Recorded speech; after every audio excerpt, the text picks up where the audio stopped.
sign here.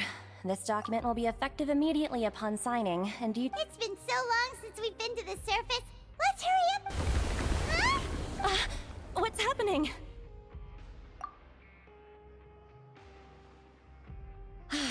I'm fine, thanks. Let's go ask the Duke.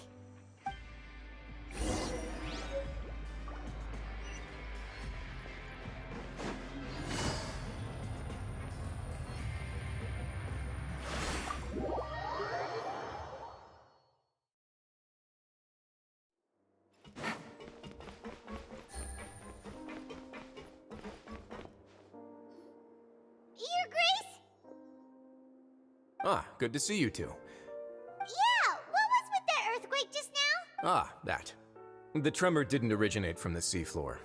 In fact, it seems it came from the surface. Over the years of serving as the warden here, I have developed a sense for distinguishing between what occurs on the surface and what occurs underwater. Besides, the seal that Monsieur Neuvillette set in place won't fail so easily. So the fortress is okay? If you recall our last incident, if there really were a problem, there would be crowds of inmates in a panic right now. Huh, you've got a point. Okay, seems we need to get back up to the surface and ask about what happened. By the way, do you know what day it is today? I believe today is this month's pipe cleaning day. Wait, seriously? Ah, yeah. Yep. It's you two. Are you... That's right! Today is our last day in prison.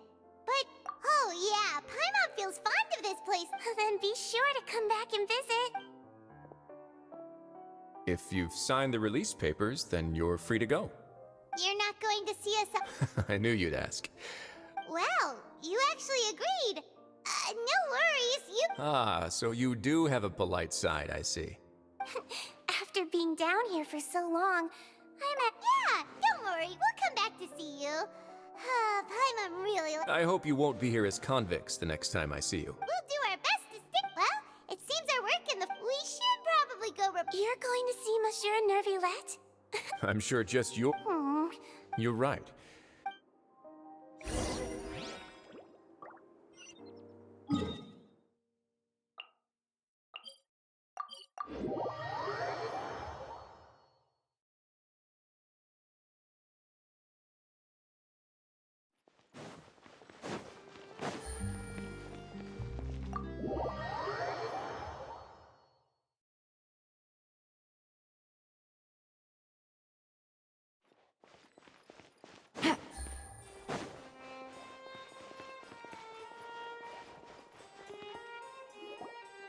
The Palais Mermonia sure is buzzing with activity today. Halt! Huh? Oh, it's you two. Excuse me. Would you mind helping me take a look at this report? I'll be right there. Sorry, I've got my hands full here. You can see yourselves in. Everyone's so busy. Seems a lot has been happening.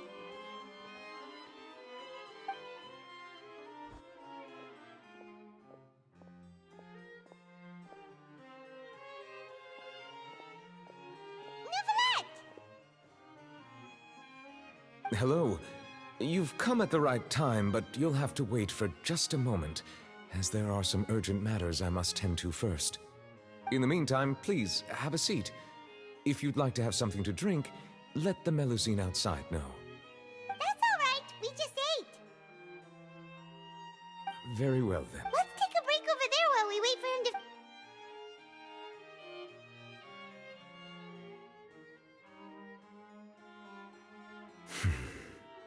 All right. That should wrap... Are you done with your work? Yes, sorry to keep you waiting. Today should be the day you were released from the Fortress of Meripede, and it appears that you have managed to complete all the release paperwork. That's right, and we came here to see you right away.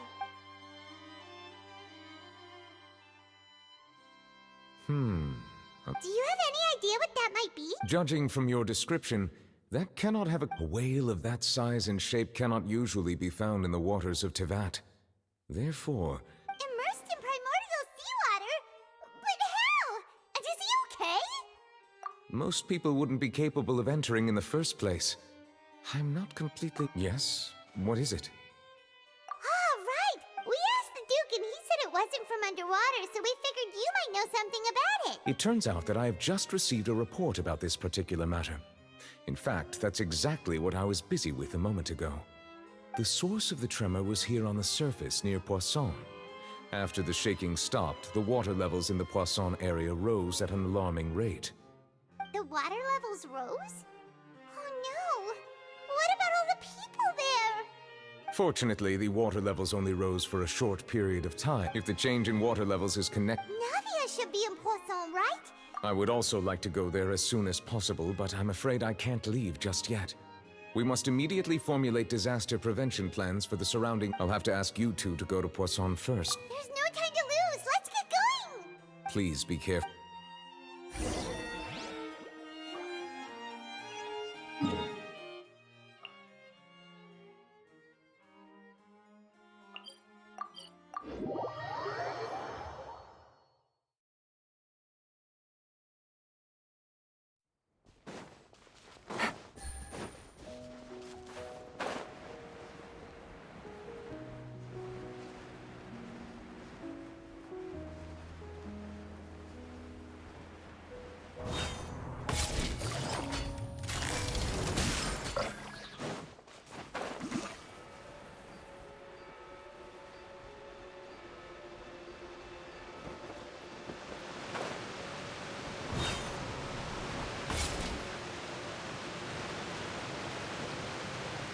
Oh no!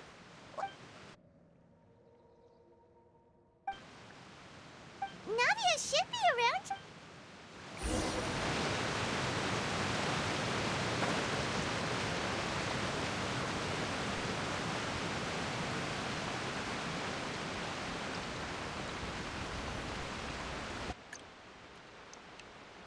We haven't seen a single soul all the way here. What will I ever do now? Look, there's some. Just stay put. We're coming up. Watch your balance.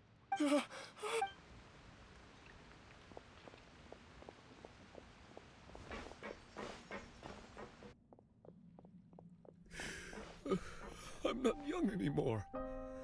How will I survive on my own? Oh, he looks pretty sad. My leg! My leg! How could this have happened? It hurts! Just hang in there. Help is on the way. You can hold my hand if it makes you feel better.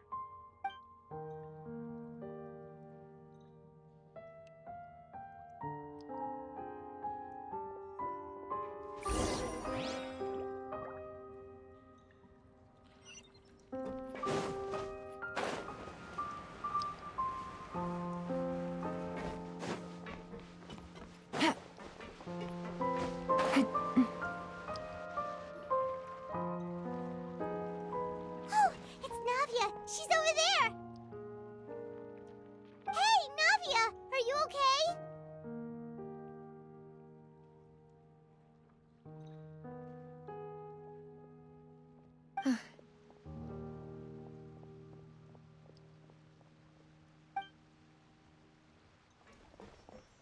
You're here. We heard there was a situation in Poisson, so we came as quickly as we could. Yes. As you can see, the water levels suddenly rose. It caused quite the disturbance, in fact.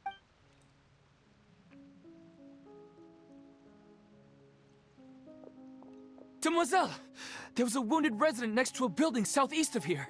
We've already transported him to safety, but we've run out of medical supplies. He's wounded? How badly? He fell, so it's probably a broken leg. He's pretty shaken up.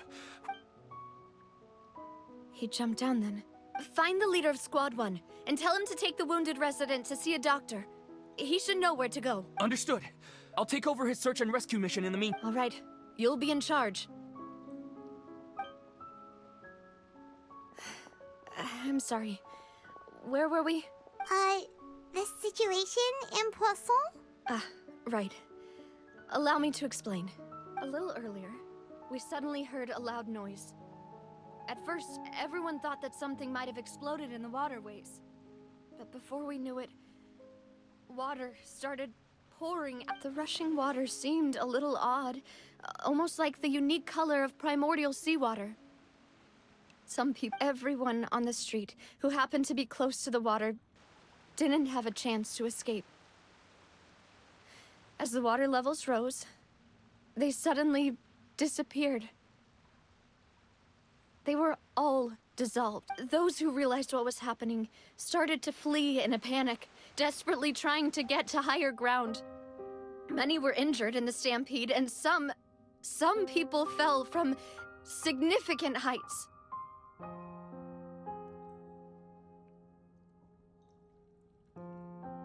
The Spina di Rosula initiated rescue operations as quickly as possible, but there have been a lot of casualties. Fortunately, the water began to recede after some time, and the chaos came to an end. The water that flooded the area contained primordial seawater, so the lower levels of Poisson are still hazardous. To ensure everyone's safety, I've asked the people there to leave as soon as possible. No one knows if this could happen again. All we can do for now is... How awful. And all of this just came... It was quite frightening indeed. I only wish that everything that just happened was a bad dream. Is there any way we can help, Navia? Thank you. Don't say that, Navia. That's what friends are for.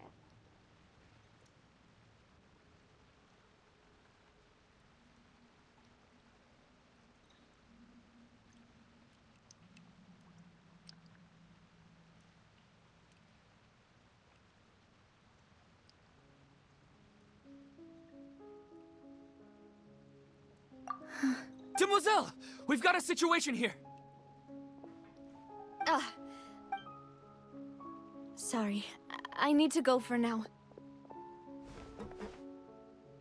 And out she goes.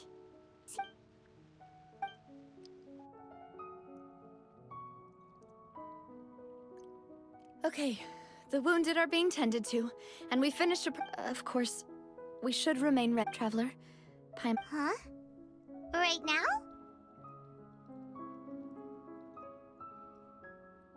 Thank you.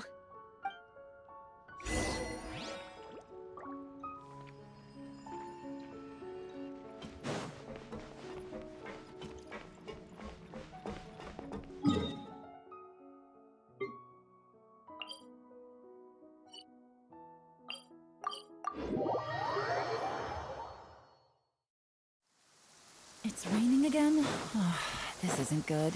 If the rain washes away the traces, it's gonna set us back a long way.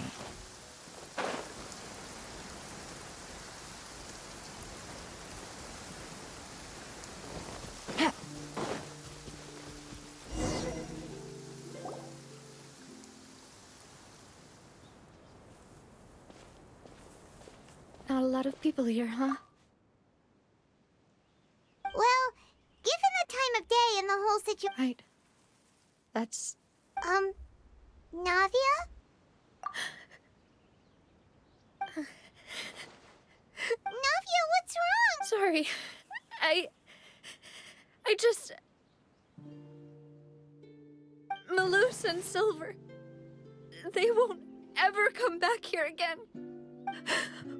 What should I do, Papa? Huh? What happened to them? Everyone agreed on the rescue plan, but still, they were helping evacuate the residents, but they couldn't leave in time, and they were caught in the seawater. What should we do? I've known them for so long, and I know they weren't afraid, but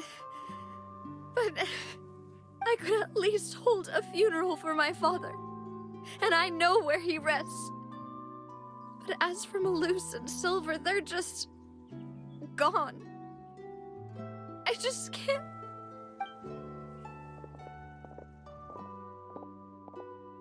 Everything looks so clean after it rains. Even the gravestones. I didn't expect that you'd enjoy a glass of red wine in front of Master Callus's grave. I can understand.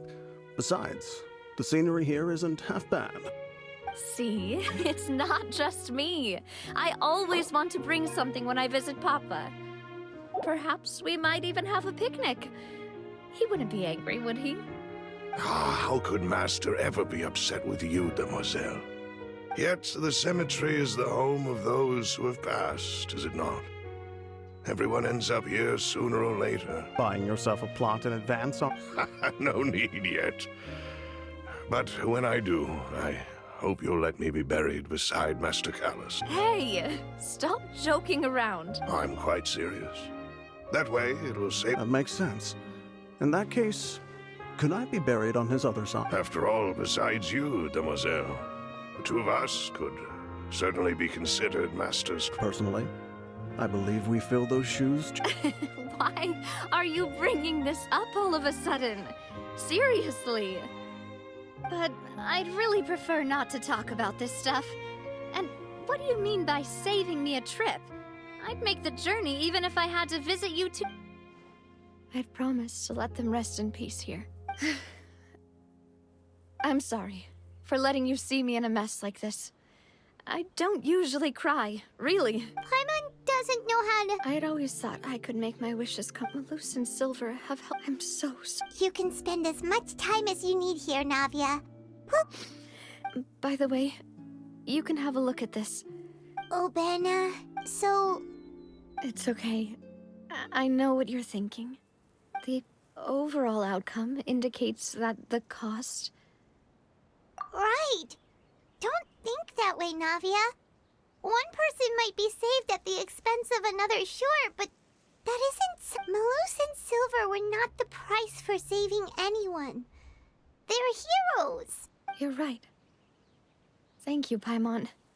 What you said just now was pretty... Oh! Seems you've become more eloquent in the time since we last met. The knave?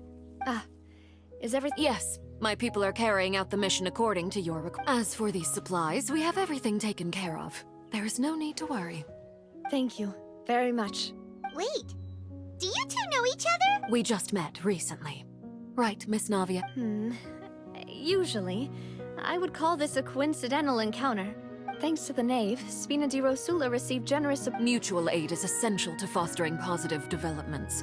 We were already in the area, in any case, so it was not. That said, I must say that you're a lot sharper than you let on. I apologize for all the ways in which my subordinates have reported that Fatui soldiers have been observing water levels and taking head counts and... This is nothing to brag about, nor do... As I've told this traveler before, I know of the prophecy, and I intend to prevent the impending disaster.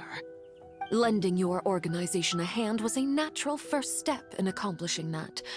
Without your help, there would have been many more casualties. Furthermore, I sincerely regret what happened to Malus and Silver. Don't say that. As Paimon said, I've never liked hearing people put it that... You're right.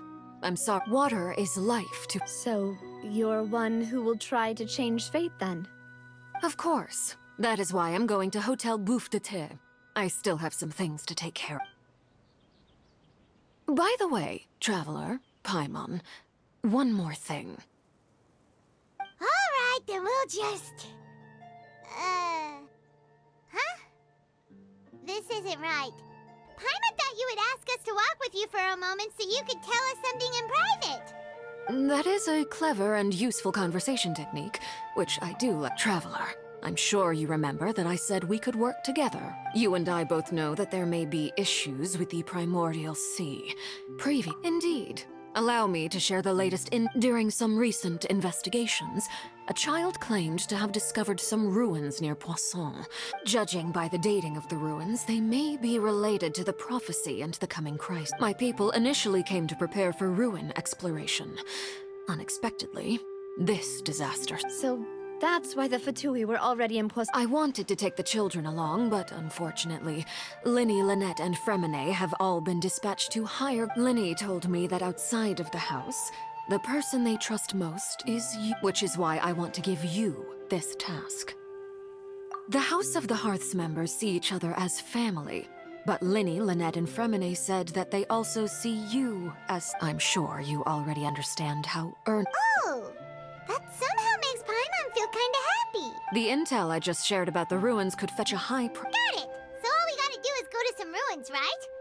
We can handle it. Excuse me, but may I tag along? You wish to join, Miss Navia? But are you sure you're up to exploring some ruins? You need to rest. Well, I'm sad, yes. But I can't just go back and plop myself into a chair by the roadside and do nothing. There's no point in being depressed while we still have a disaster on our hands. As my father's successor, I must live up to the hopes he had in me. Besides, I'm also doing this for myself. I need something, a distraction, to keep my mind off Malus and Silver. Since you put it that way, all right. The ruins are to the south of Poisson. Okay, the three of us will handle it. Come on, let's pack.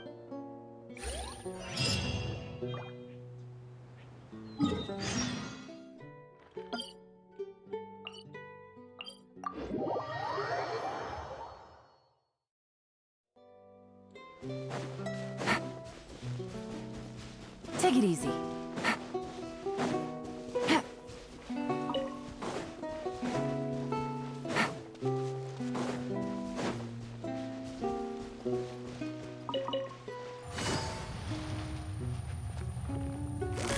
Gotcha.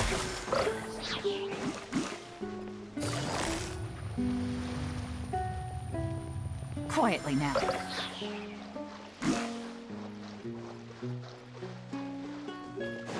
Take it easy. So, are these the ruins the knave was talking about? Whoa, talk about... They seem to be pretty ancient, all right. Let's go in and have a look. Just be careful.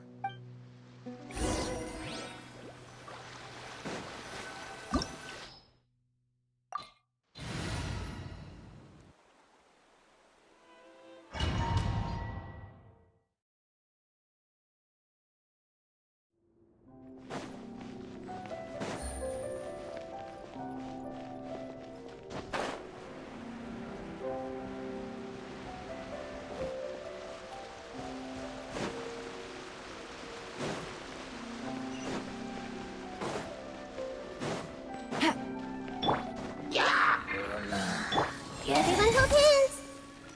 Hold the line. Into the wind. Things are about to get dicey. Busted. Gotcha.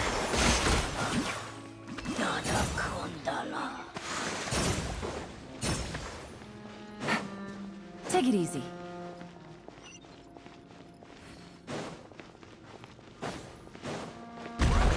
Floor here isn't safe.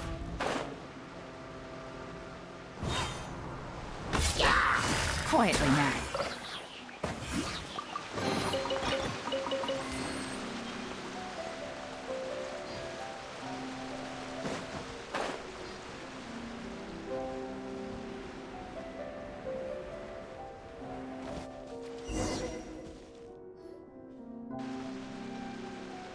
This place has also been contaminated by primordial seawater.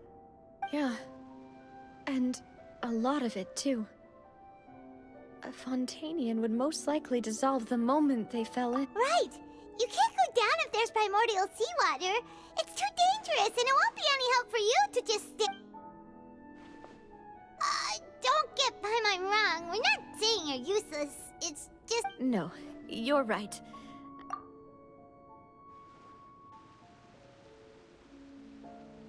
That complicates things. In that case, do you want to wait for us here? The water levels here are I'll go together with you. Perhaps we'll find the exit just... All right. Come with us for now, then, but please...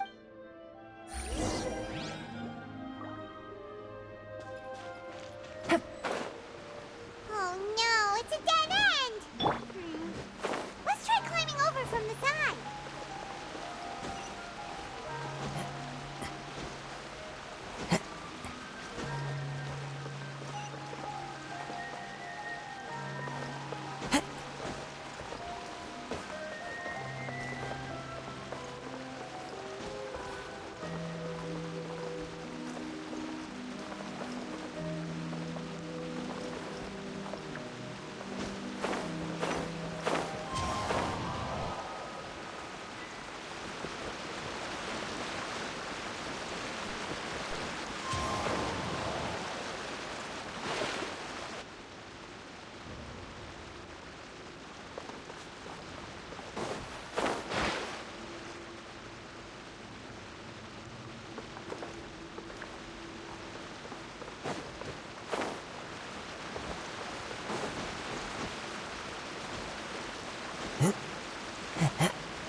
Something wrong with this bridge?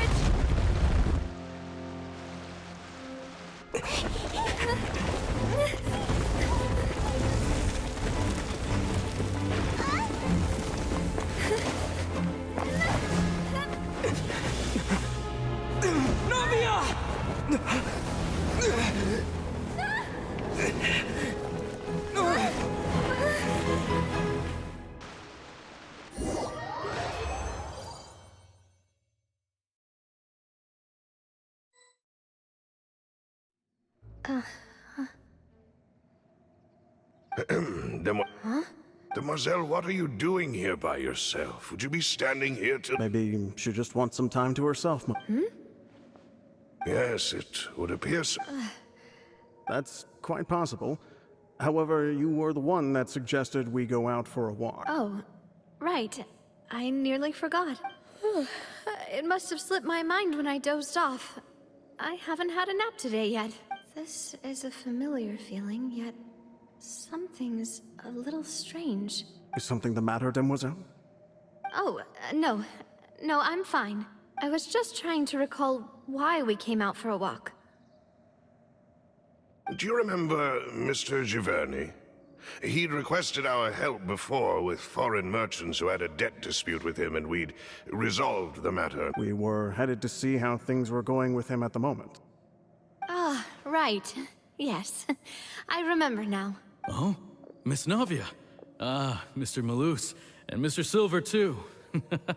It's good to see all of you. How have you been? I've been great. Thanks to your help, those bothersome merchants finally realized that I wasn't the one they were looking for.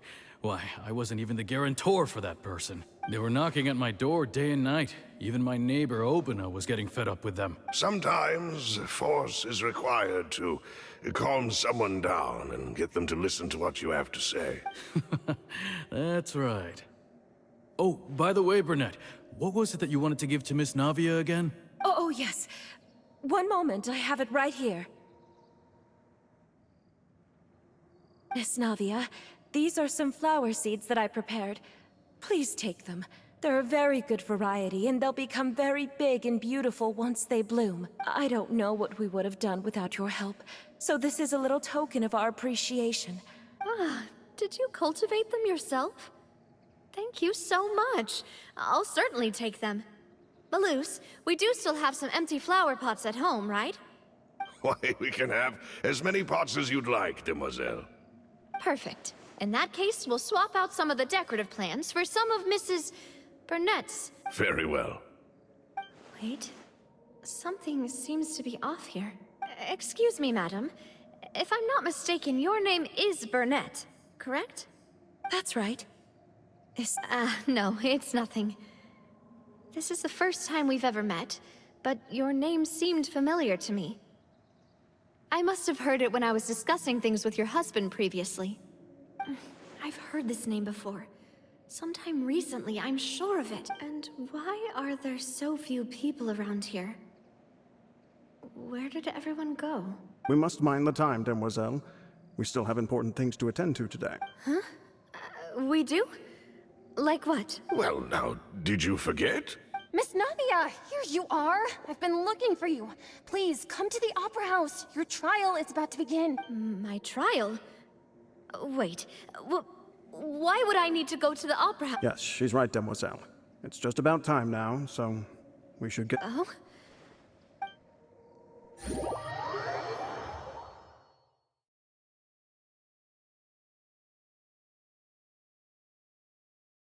Look, it's Navia!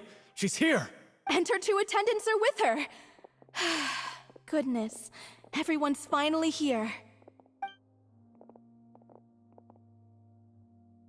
There sure are a lot of people here to see the trial. And they all seem to be oddly... Karina, Desiree, Joyville, Jolien, Essen. Why are so many people here? And why do I have no recollection of this case? And as for the judge... huh? Where's Monsieur Neuvillette? Please sit in the defendant's seat. Don't worry, Silver and I shall accompany you. All right. But are you sure you can stand behind me? Typically, it wouldn't be allowed, but today is an exception. Hey, what kind of place do they think this is? Come on, do they have any idea what they're doing? Seriously. Enough with the whispering! Could someone please tell me where Monsieur Neuvillette is? And why I'm standing trial? My dear Miss Navia, have you not yet realized what you've done? In that case, allow me to explain. As all here know, you are Master Callus's successor, the head of the Spina di Rosula, someone held in high regard by every soul in Poisson. After you took over the Spina, you treated all of us just like the late Master Callus had. If anyone in need reached out to you for help, you responded. Not only you, but your butler, your subordinates, nearly everyone in the Spina di Rosula fought for the well-being of those in Poisson. Wait a moment. Aren't you just proving that I'm a good person? Yes, correct. Absolutely right. And that is why you stand accused. You have helped so many people get through so many difficulties. You are one with us.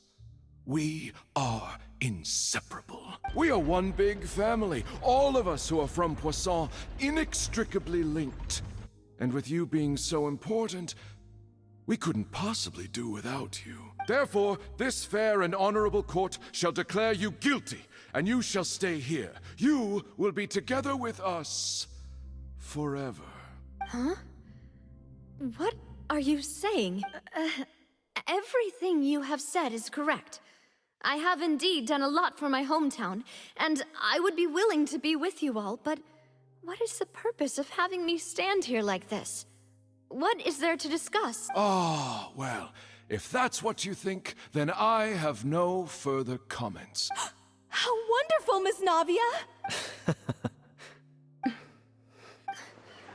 I know all these people. Why are they laughing? I seem to remember now. Yes, I get it. This trial is... Wait just a moment. This isn't right! Malus? What was that, Mr. Malus? Our conclusion is very clear and unanimous. Let the court judge her now. She's... Stay here, Navia! You're one of us! Demoiselle, don't admit guilt. This trial means to keep you here. I wish to exercise my right to defend Our Lady. Mr. Joinville, you only know of Navia's goodness, but nothing of her utterly independent mind. She was born a free and independent spirit. She has never been tied down by anything. Indeed, even the death of Master Callus couldn't stop her. Her actions cannot serve as proof that she identifies herself as part of any group. She merely acted as an individual, extending her hand to help others. Please do not mistake her actions as being otherwise. Really? As an individual, you say? Don't forget, we are all Fontainians here.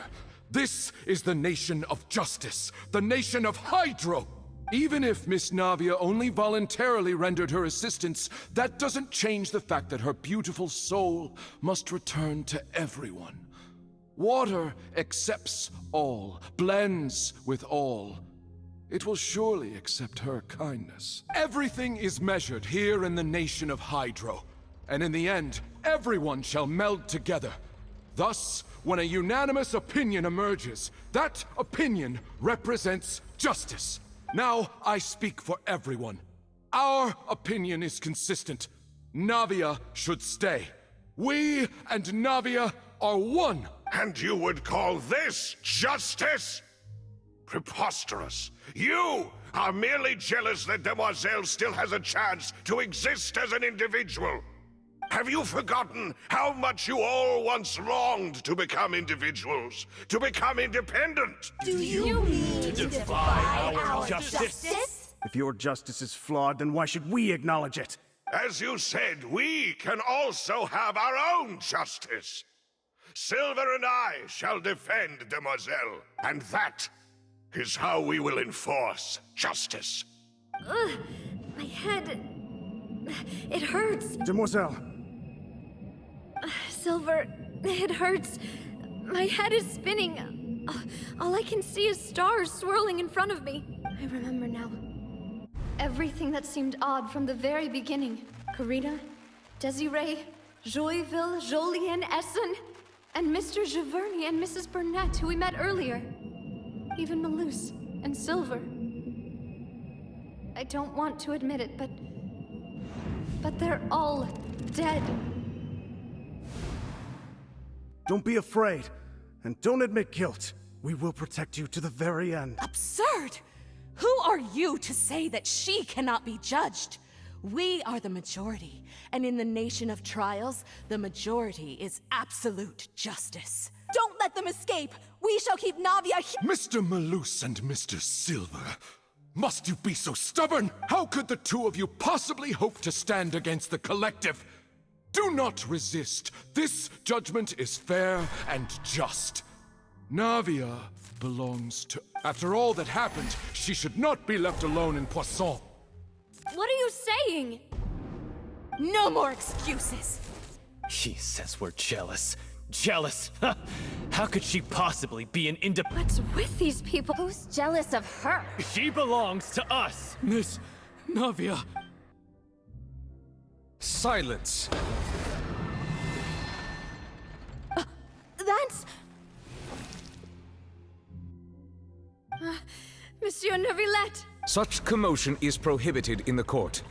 The accusations you just presented are nonsense and cannot constitute a proper trial. The court will adjourn for the rest of the day. Our thanks, monsieur. Please leave with me, Miss Navia, while there... But... Go on now, demoiselle. This is your... Malus. My apologies. I couldn't resist making one little joke once I realized that this Malus. Silver. Quickly, you must come now. Goodbye. Farewell.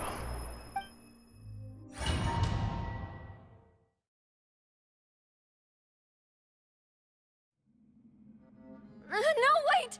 Just a second! Navia? You're awake. Good. I must have been dreaming. Malus and Silver were still alive, and they were defending me at some insane trial. It looks like you're all right. Did all the sad feelings cause you to have a nightmare? Paimon could give you a The ruins you were exploring suffered a cave-in. You were just about... What is it? I think I saw 2 Oceanids protecting you. It was only for a moment, perhaps even a fraction of a second. But they gave me the... Were it not for their intervention, I would not have been able to rescue you before your consciousness dissipated. Wait, did you say Oceanids? You mean like what happened with Vache? Perhaps those 2 Oceanids were the people you saw in your dream. I always told them that they didn't have to protect me. To think that they'd keep doing so... Please come with...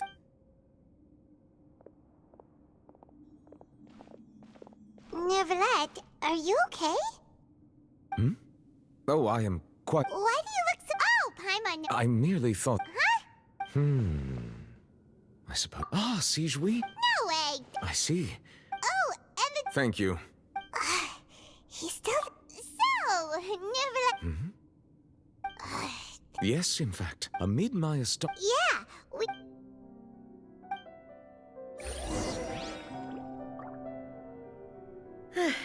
I'm sorry to have kept you all waiting like that. I'm feeling much better now. I guess we should get going again. Will you come with us, Monsieur Neuvillette? Yes, if you wouldn't mind my company. Another one joins the party!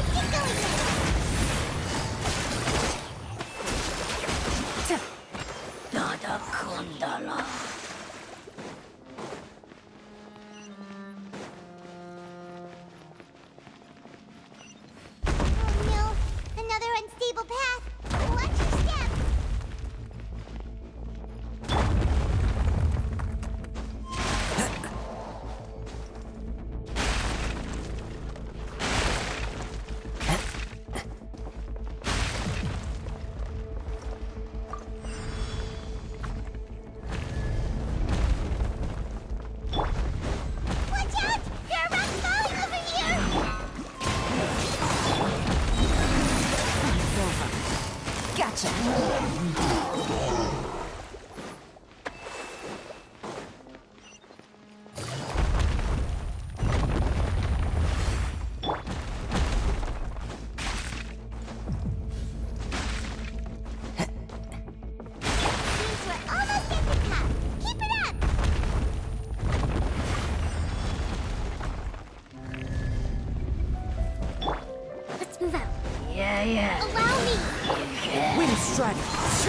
Here comes the catch. Quietly now. Busted.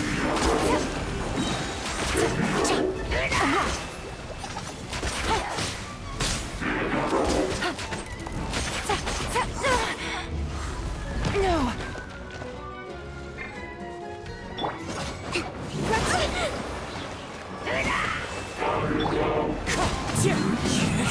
Game's up. Comes over.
Looks like we've reached the end.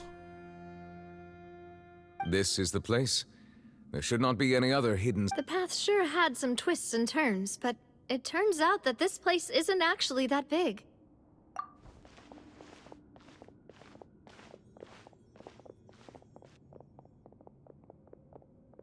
Stone slates? It seems like...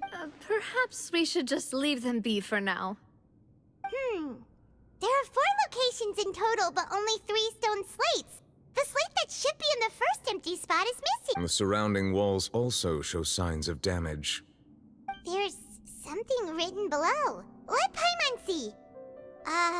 Reason... It feels like someone left these slates and these words here for a purpose. That would fit the circumstances dictated by the prophecy, yes. Indeed, the slate... There's a person kneeling here. She seems so dedicated. And is that Lady for... And is that a ring of people around her? Paimon doesn't quite get it. Are they all in the water? The 4th image. I know this one. This exactly matches the content of the prophecy. The people will all be dissolved into the waters, and only the Hydro Archon will remain, weeping on her...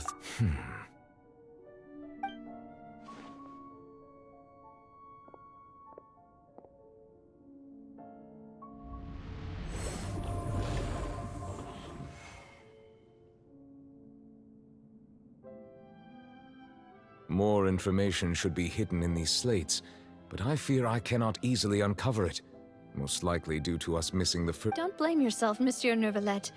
Deciphering... Ooh, Paimon's getting the chills just looking at these slates. This says that it's the history of the future, right?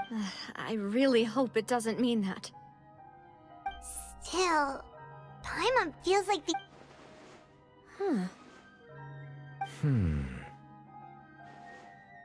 That's right! If the images are in chronological order, shouldn't the 4th, the waters drowning Fontaine, come before the 3rd, where the Hydro Archon herself falls into the water? And yet the order is reversed here.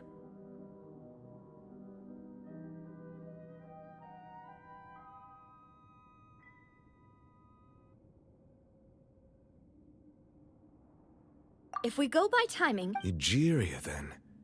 I had never... The previous Archon kneeling before the floating island in the skies. As if... Did she herself commit that sin? Also, I'm still wondering why these ancient stone slates are here at all. But who would have created these slates and left these words here?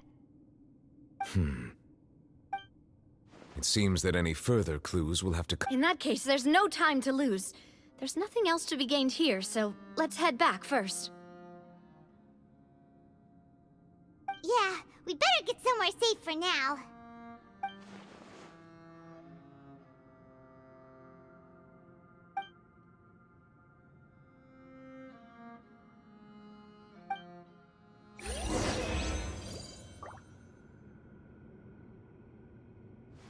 Take it easy.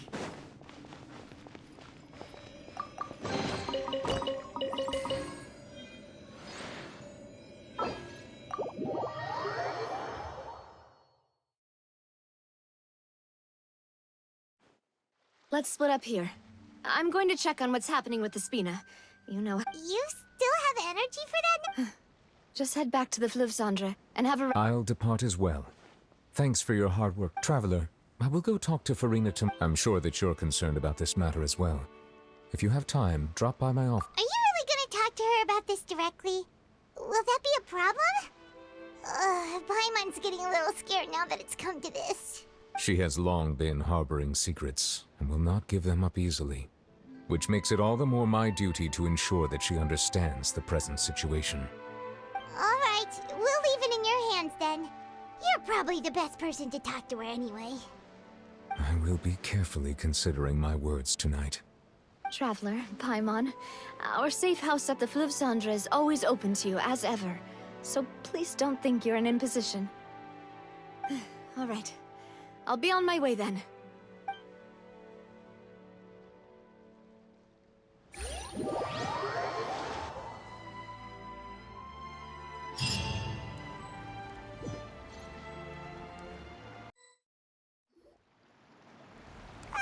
We're finally back!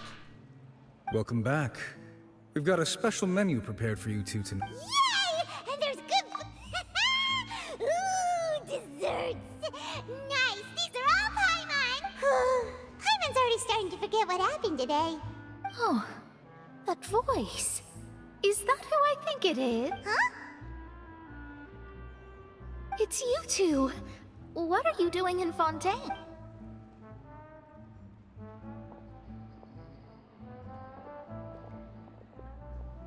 Mona?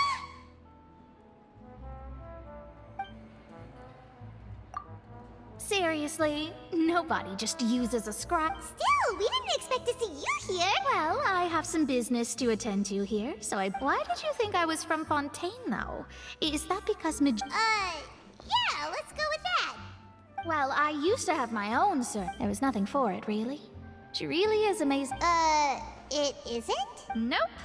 Although it is used by us. Wow! Imagine including a boasting. I reckon so. In any case, I'd give my disciple a name like this as well. Astromancer Barbeloth Trismegistus. Whoa, that's a long one. Does it also mean great or something? My name means Mona the Great Astrologist. As for the old hag, hers is, in plain speech, the thrice as great scholar of the stars. Just take it as a title specific to astrologists. Thrice as great? That's so... petty. I know, right? That's just... Talk about excessive. Megistus is thus the calling card of our school, so to... That sounds terrible! But anyway, you're not Fontainian, are you, Mona? Well, I was born in Mondstadt, yes. My parents migrated to Dorman Port, and I traveled with the old hag for a while. Oh, that's a good thing then. Speaking of that, I'm sure you're aware that a bunch of things have happened here in Fontaine. There's something ominous about it. Well, the water, I mean. That was the main reason, yes.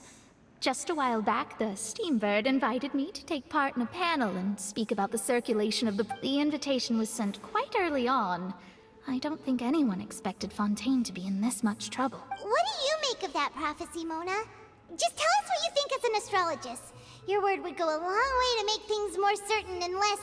scary. What I can tell you is that I'm an astrologist, and that this prophecy concerns the fate of Fontaine, even that of all Tevat. Ascertaining this is akin to reading the fortune of the whole world. I'm afraid that this is not something that just anyone can do. If I could do it, you would no longer call me an astrologist, but a visionary. But on the flip side, the prophecy is so huge and powerful that it must surely come from a powerful visionary. Its contents involve the fate of the world. Disregarding it would be a mistake. A visionary? Sounds really powerful and all, but does such a person really exist? Of course. The old hag could do it, and are you sure? All right, I'll help you. It isn't often that I see you with such a serious look on your face. I'll tell you once I hear back from her. Thanks, Mona! You're amazing as always! Oh, well, this is something only I can do after all. So yes, your praises are quite welcome. That's the greatest of astrologists for you! Of all the people we know, you know the star's the best! Indeed, indeed. That's the spirit. Oh, sorry. I came to see what all the commotion was about. If there's anything you need, do not hesitate to inform the Spina di Rosula. Oh, whoops. Guess we were getting a little too carried away there. Well, I'll go tend to my own business now. If I receive any news, I'll be sure to come find you two again. And there she goes, quick as rushing water. And here we are with the Spina guy giving us... If Paimon hadn't spoken for you, it'd be you getting all the weird looks! That's more like it.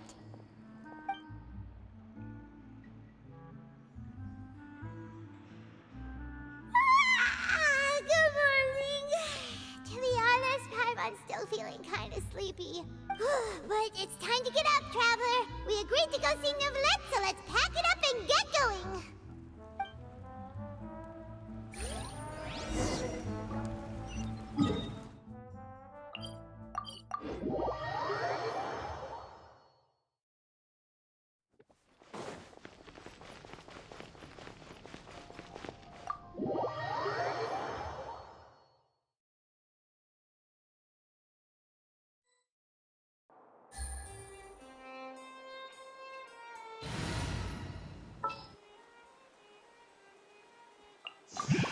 Is it time for me to join you?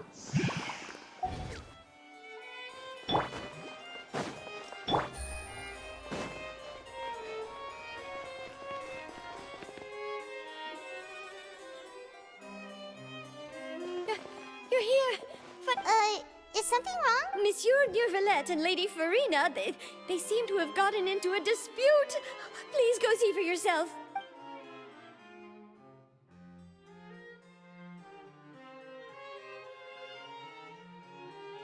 Like I said, I've already explained everything!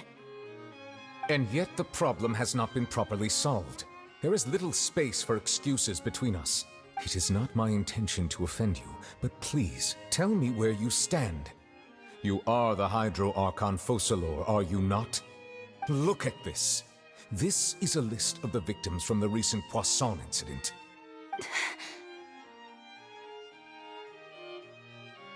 You mean... We did not arrive in time to avert this disaster, and I will not have it happen again.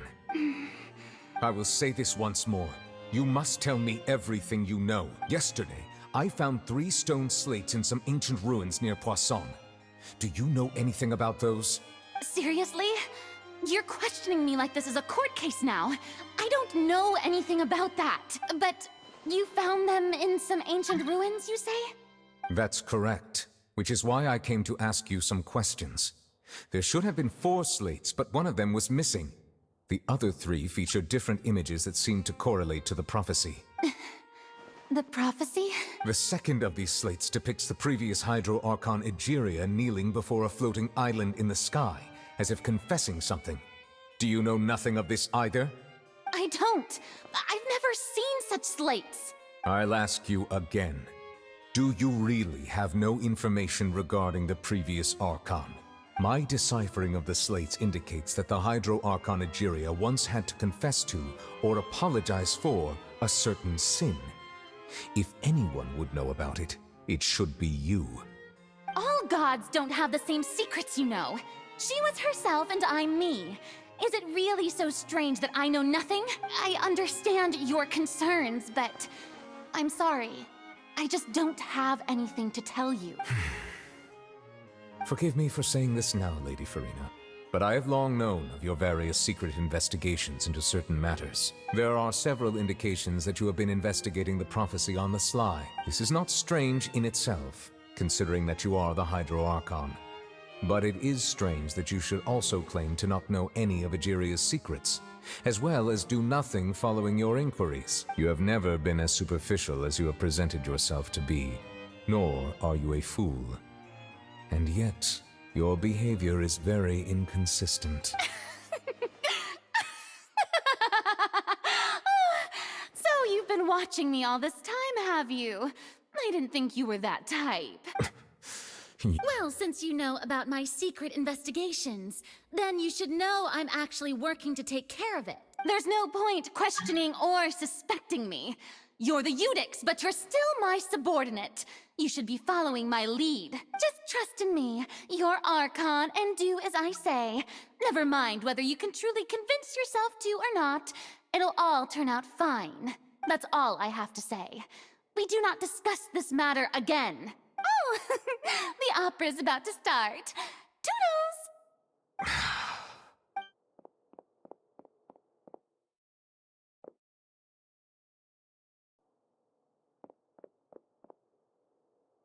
Did Farina not notice us standing by the door? I assume you've been outside for a while now? Oh, you noticed. Seems Farina didn't even realize we were here. She was in a great panic, though I cannot discern the reason. Our discussion reached impasses time and again, a state of affairs that we cannot allow to continue. Still, I do not understand. Dialogue is the basis for understanding, so why did she keep refusing to engage? Everyone in her inner circle has noticed that she is hiding some secret. The issue is her attitude. I fear that she will not reveal anything unless absolutely forced to. We may have to create a situation in which she will have no choice but to speak. Oh? Like... Normally, people will only reveal the truth when standing trial. Perhaps we must have the Hydro Archon experience just such a scenario. But Farina's seen so many trials, and she's really good at dodging questions. How do we make sure that she won't just slip away at the first chance she gets? We will need to consider this thoroughly, join forces with various parties, and then do what we can. If at all possible, I would prefer to recuse myself from this affair, but we must prevent the prophecy from coming to pass. This may be cruel to her, but all Fontaine is in crisis.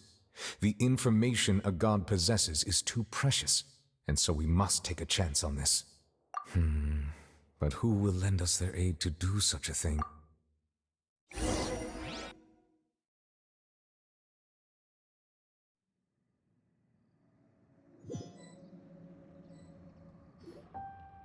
Well, that's everyone, huh? Speaking of which, it was pretty smart of you to think of hiding here.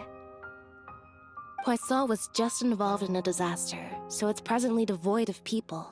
That naturally makes it the best choice. And here you are drinking tea like it's the most natural thing in the world, huh? That's what family should do. Sit and enjoy a leisurely time together. It's nice to enjoy tea here, you know? Care for a cup? Lend me your ears, everyone.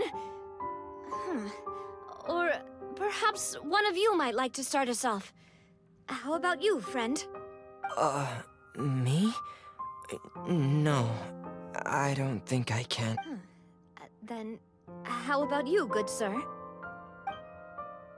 I fear that I will cause the mood on this boat to become as somber as it is. Well then, I guess we're lucky we've got a local like me to organize things. Wonderful, the spotlight at last. That was a little long-winded, don't you think? Oh, you might be right. Anyway, to cut to the chase, our friend here, the Traveler, has brought us together to discuss something. As for what that is, well, let's start by saying that we'll be pooling our efforts together to create a series of traps. Oh? How intriguing. Well, it's just an expression, really. One that I just learned from Chlorand. and used on the spot. So, let's invite her to explain in detail. A round of applause, please. Huh? Didn't you say that you would be facilitating this? Oh, come now. Your work doesn't involve much public speaking, right? This is a good chance to practice. You might even pick up some fancy oratory tricks to impress your boss with in the future. I see. And what does my boss say? He is glad that you consider him your boss. Do go on.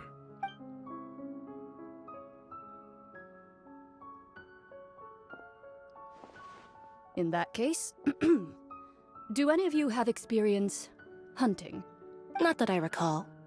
Fremine and I once used a wooden stick in a basket to catch wild rabbits when we were younger. As for Lynette, Oh, right. You were sick that day, weren't you? I've also gone diving to catch some fish before. Does that count? I'm afraid not. You may or may not have heard, but Fontaine once played host to a group known as the Marechaussee Hunters.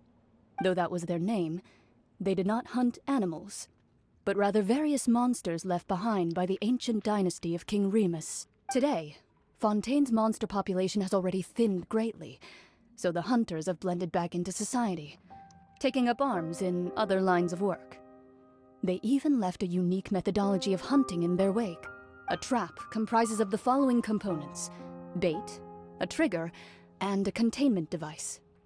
Sometimes a lethal implement will also be necessary to deal with the prey. So, if we were to build a trap together, right now, what would you choose to build it with? For me, I would prefer something basket-shaped. Pigeons and rabbits will see the bait and naturally enter the snare. Our line of work requires a deft hand, and we're some of the best in the industry, so you can count on our techniques. You used some of those techniques while moving the people of Poisson, didn't you? My subordinates mentioned that you even performed some magic for the bawling children. Yes, and I even managed to gather some intelligence in the meantime. I'm quite the multitasker if I do say so myself. I'm afraid I can't claim that as my strong suit. I prefer more stable methods, like placing bait in the water and waiting for the fish to come within reach. That's the kind of method I would count on. Calm and steady. Exactly the kind of person who would catch loads of fish. And I can be their assistant.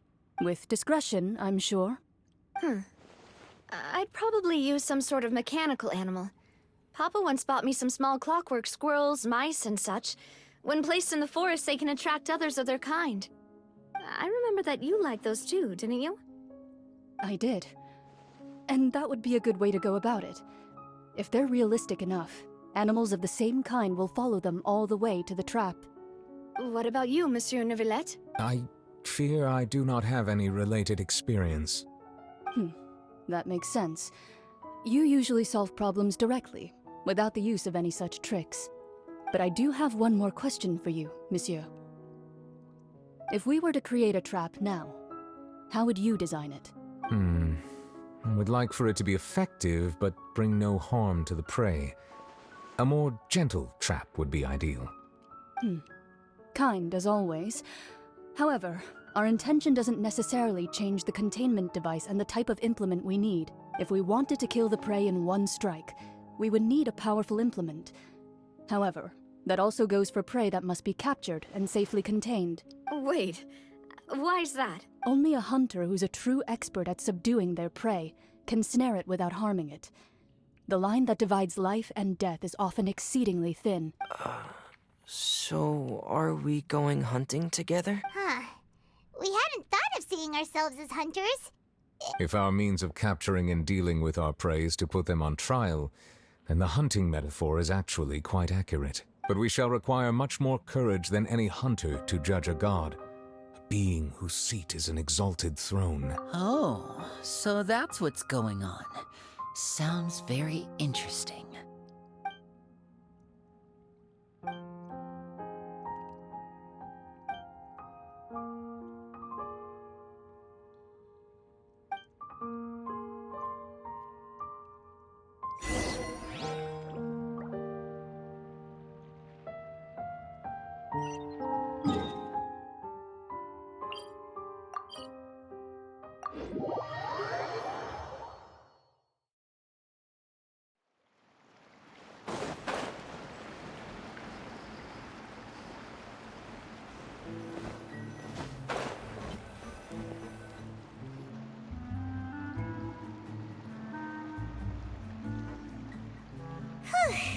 It's been a tough few days, hasn't it? So much has been happening. Paimon didn't think the meetings would go on for so long, but everyone seemed pretty fired up, huh? Paimon thought they'd be at least a little frightened. Well, Fremine was, now that Paimon thinks about it, but everyone else just looked a little surprised. Well, it's hard to say. Paimon doesn't have any experience with this sort of thing. But with you around, Paimon sure will do great. After all, you're the most reliable person in the world, aren't you? Did you just pour some tea? Paimon didn't notice you doing that at all. Then what's that? Paimon's never seen that cup before. Don't be frightened. I'm just joining you two for tea. I merely refrained from saying anything till now. Who's that voice? But there's no one here. Aw, have you forgotten me already? Wait, you are familiar. You're the voice we heard from the sky in Samir. The voice from the sky, I fear that description is wrong. Though, not completely wrong. You're feeling lost now, just as you were feeling previously. I sensed that confusion and thus came to you. Guiding people is an irresistible hobby of mine, after all. Consider me a passerby, just accepting a commission from my friend's disciple on a whim. The prophecy. Yes, what has been prophesied will be fulfilled. You may view such things as the history of the future. What? Then is there any way we can stop it? I believe you have witnessed a failed attempt with your own eyes. Can everything in Tevat so easily be... so you've caught on. Just as prophecies are usually only the future as seen from the perspectives of the gods, could things be happening in hidden corners where the gods' gaze does not fall? Are the things that you shall see different from the fate that the gods perceive? What is she talking about? It all sounds really impressive and important and stuff, but it also sounds kind of scary. I believe that you understand, right? Some things are insignificant, but others you must reach out to change. Ultimately, fate shall serve as your only guide, no matter what will happen in Tevat's future. All you need to do is to play your part. This was good tea, by the way. Thank you for your hospitality. Well, that'll be all for today. The voice. It's gone.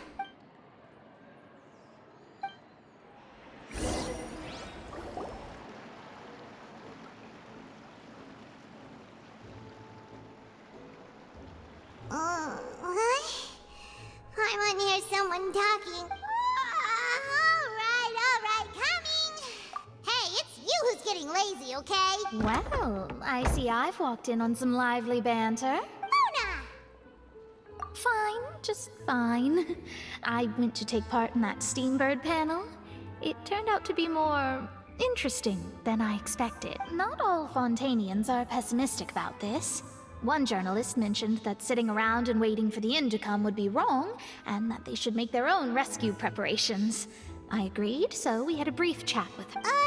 Did she have pink hair by any chance? Why, yes! It was Charlotte. You remember her, right? That daredevil journalist. I'm in full support of her view. Prophecies are very important, but how can people allow their lives to be commandeered by just a few words? That's right! Paimon's glad to hear something sensible for once. Yes. About what we had discussed before. I did try, but I'm afraid I couldn't reach the old hag. I'll try again tonight, but I wouldn't get your hopes up. Huh? Goodness gracious. Are you serious? She said that even the god's gaze has blind spots. Pretty bold if you ask Paimon. Most people would believe the gods to be all-knowing, right? The Hexen Circle members are certainly anything but ordinary. As for the mage named N, the old hag has mentioned her a few times.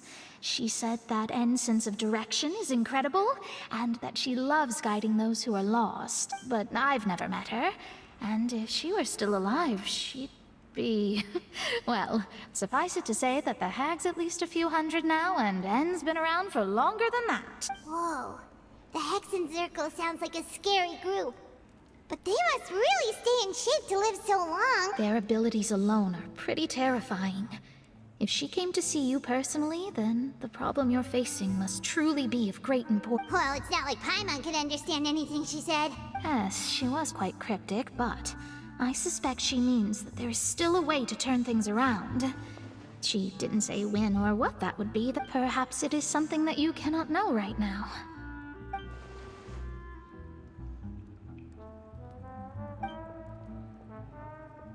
Traveler, Paimon, are you two all right? Oh, we're fine. We're just a little down right now. It kind of feels like the end is coming, you know? I see. I feel that same sense of desperation too. I guess you could consider me someone who has often witnessed fate. So far as I have seen, it cannot be swayed. But even so, I still hope for and believe in miracles. Astrology is eternal and rational, but fate may not be.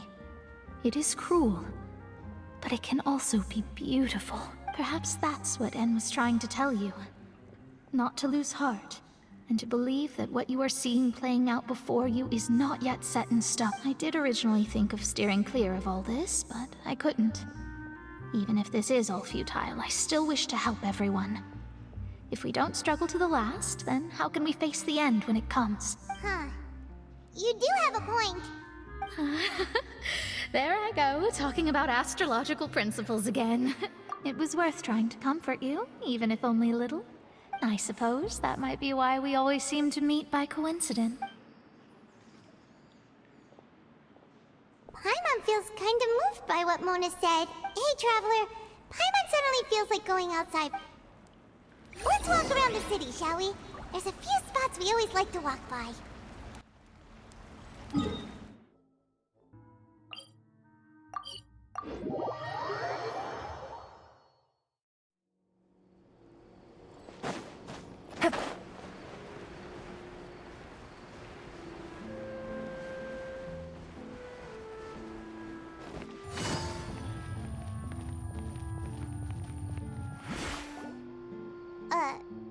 Huh?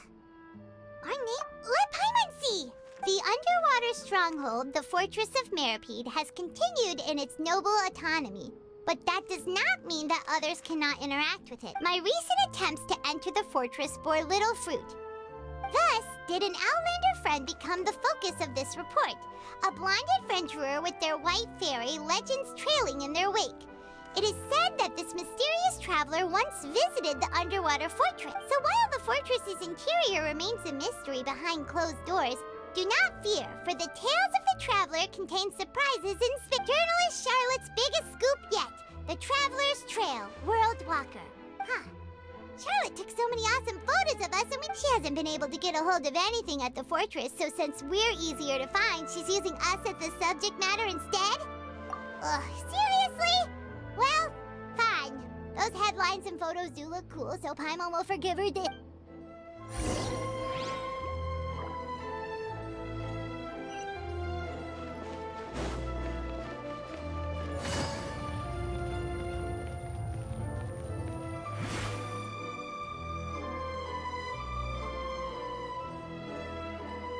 We're here!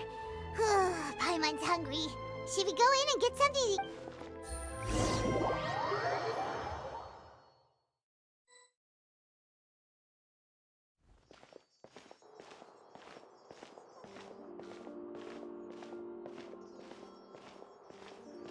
Hey, quick!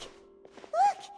That's the limited edition, only 16 slices a day cake! It was so delicious the last time we tried it! Despite the tense situation we were in, let's give it another go, Paimon's... 1 slice of cake, please. Someone showed up after all! Oh, wait, you're the one from the Palais Mermonia. Oh, are you here to buy cake too? It seems Monsieur Nervalette was right. You really can eat. Wait, did he really say something like that? That's right. Even he has his own preferences when it comes to food. As for me, I love the cake and coffee here. Do you come here often? Usually every day. Every day?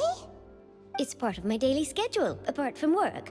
I shall have my cake and coffee. Then what if someone told you one day that this place would be closing soon, and you wouldn't get to eat cake here anymore?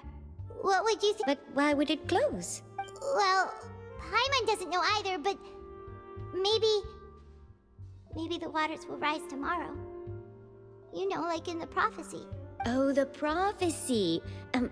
To be honest, I haven't paid much attention to that. No, still, even if there'd be no more cake tomorrow, that wouldn't keep me from having some today. No, it's the same for eating in general. You might not be able to eat tomorrow, but if you can do so today, then you should carry on. That's what people call living, you know. Huh. Don't be sad. Excuse me, could I have 2 more slices of cake to go? These 2 slices are for you. Sijuin said that this kind of expression you're making is what humans call being sad. Oh, you know Sijuin? I sure do. She was born before me, and she sometimes comes to the surface to teach us things about humans. She said that humans are creatures that are saddened easily, yes, and you can only lift their spirits by feeding them delicious food. So please try the cakes here. I've got something else to do, so I'll be going now. You two try to stay in a good mood after eating, all right? Bye.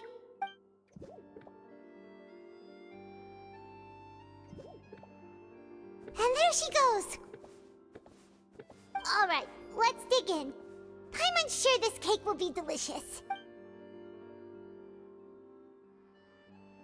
It's more delicious than last time, and the flavor gets even better with a sip of tea. It sure would be nice if we could come again tomorrow. Sure would be nice if we could always eat delicious food here.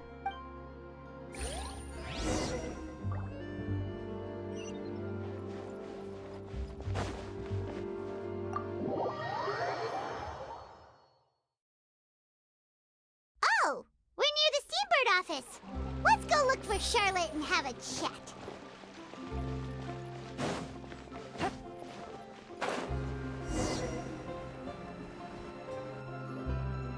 Wow! If it isn't the Traveler and Paimon! Oh, have you seen the article I wrote about you? Ha! You've got some nerve! You just used us to make some quick... Oh, you needn't worry about that. I heard that you were in Poisson some time back, so I sent you a letter to discuss just that. It appears you didn't receive it, though. It's all right, though. I've set aside the amount intended for you. I've even set the table with some food. Really? Oh, you're the best!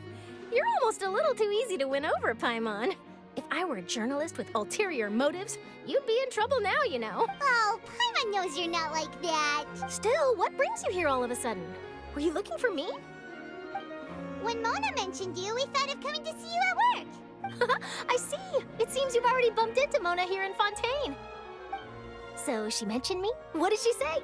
She said that you're a real daredevil of a journalist. Nice. In which case, can this daredevil journalist dare to request an exclusive interview with the legendary Traveler and Paimon? Huh? So your article in the paper today doesn't count? Oh, of course it doesn't. That was more like live photography. What I'd like to do is dive deeper and ask you to talk about the things you've seen and experienced. Yeah, are we even qualified enough? Why not? If I say you're worth an interview, then you're worth it. But not right now, of course.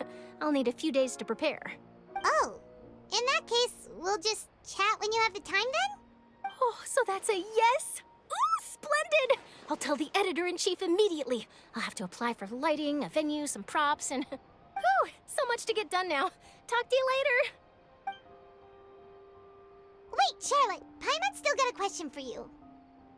And what's that?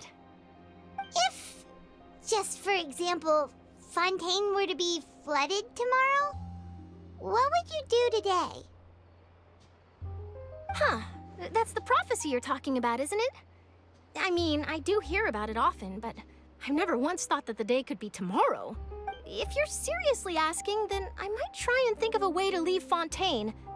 Oh, but I'm still a journalist first and foremost. That means I have a duty to be reporting from the scene. And secondly, I wouldn't forsake my homeland that easily. From what I've seen, most people don't know what they'd do should the worst come to pass. In truth, it might be better just to behave like normal rather than worry over such an end. So in all likelihood, I'd probably still be prepping at the office for that interview of ours. I know what you're thinking. That sounds a bit sad, but I've always believed that it's best to do what you enjoy. Just think about it. If this nation really were to be suddenly destroyed tomorrow, but I still successfully finish an exclusive interview with a truly unique person, then the story I would wind up writing would truly be timeless. And then do you know what I'd do? Well, I'd write that story, send it for printing, and use messenger pigeons to get copies out to the various nations as soon as possible. I'm not a dreamer, nor am I a workaholic, but I do love my job, and I'd be proud of leaving such an article behind. I guess you could say that I was born to be a journalist. But anyway, that's my answer.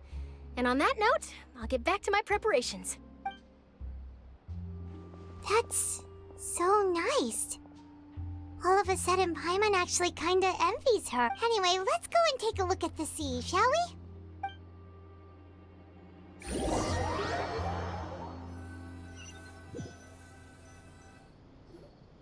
The sea breeze and scenery can be a pretty soothing combo, huh? Paimon's been thinking. If it wasn't Fontaine, but all of Tevat that would be destroyed tomorrow, where would we go and what would we No, Paimon should ask, if you could choose, what would you like to do?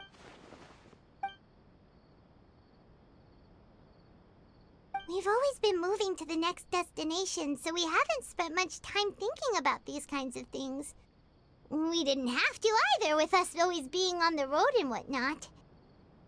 You mean, still traveling? Huh. Wait, isn't that what we've always been doing?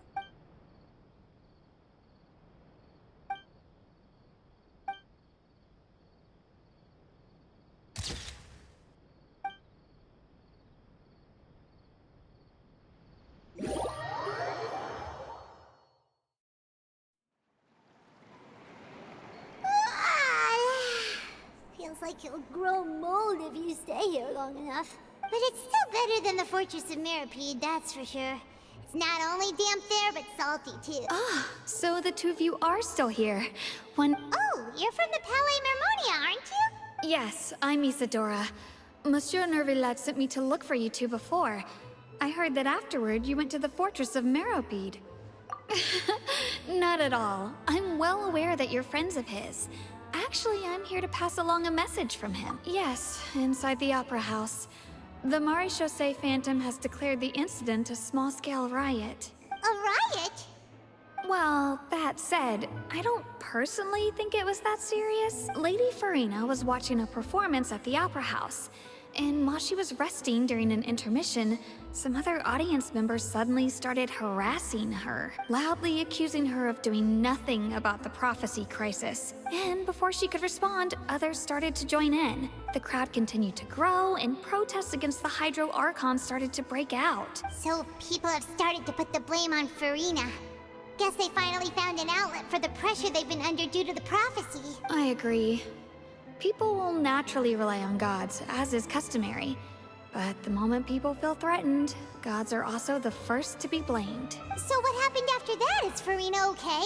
Seeing that the situation was spiraling out of control and that further argument was pointless, she claimed that she'd gotten tired of this and left in a hurry. The Maréchaussée Phantom had their hands full maintaining order and did not catch where Lady Farina had gone. Only when things... So, you mean she's still missing? That's right. The Maréchaussée has dispatched many people to search for her, but we don't have any leads yet. That said, I don't think there's much to worry about. She is a god, after all. Even if she were to fall into the hands of rioters, what could ordinary people do to her? Good. Monsieur Nervillet sent me to tell you about the situation, but he didn't say anything else. Don't worry. This is more than enough to go on. Thanks for keeping us informed. Ah, is that so? Well, all right then. In that case, you two take care. I'll be heading back to the Palais now.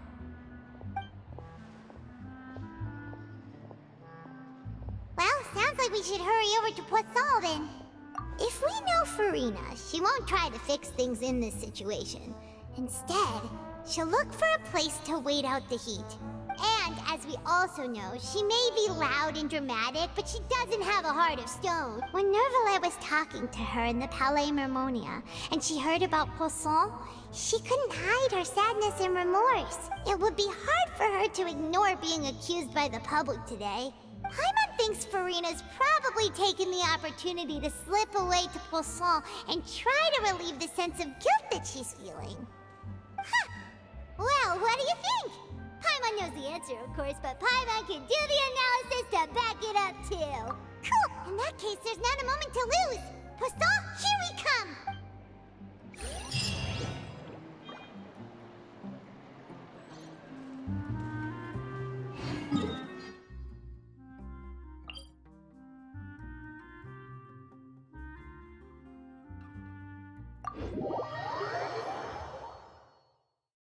This place looks deserted.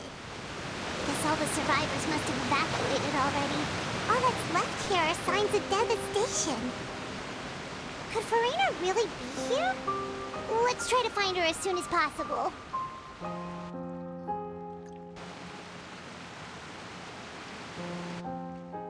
Ah, that's Furina, right over there. She really is here all on her own. Should I just give up? This is all meaningless.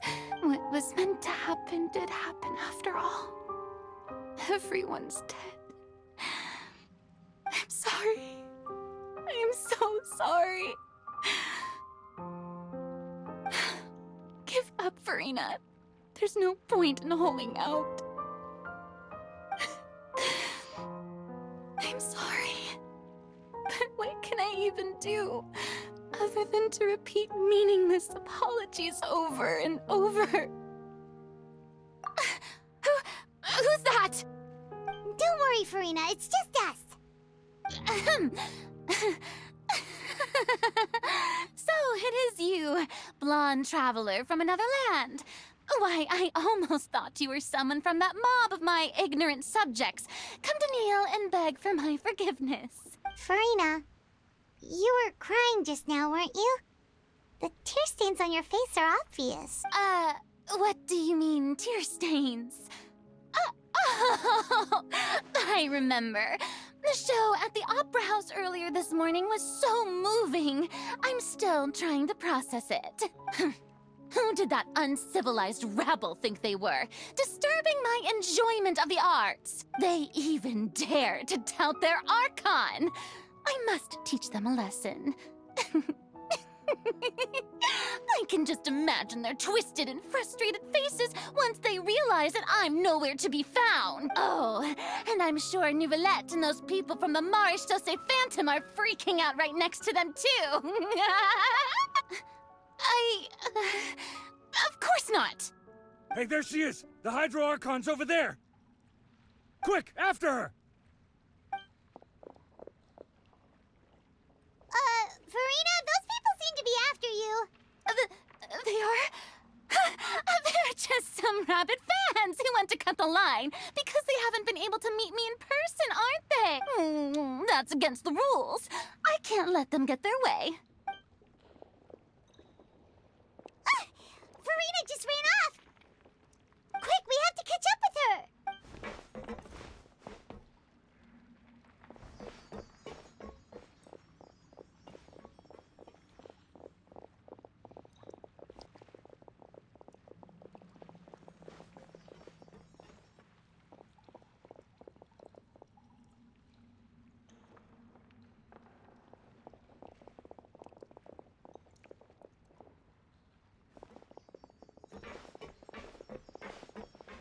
This should be the place, right? Hey, Furina! There's a good hiding spot over here. Quick, come to Paimon before the rest of them catch up to you. What is this place? Hurry, they're almost here! Fine. I suppose haste is warranted. Lead the way.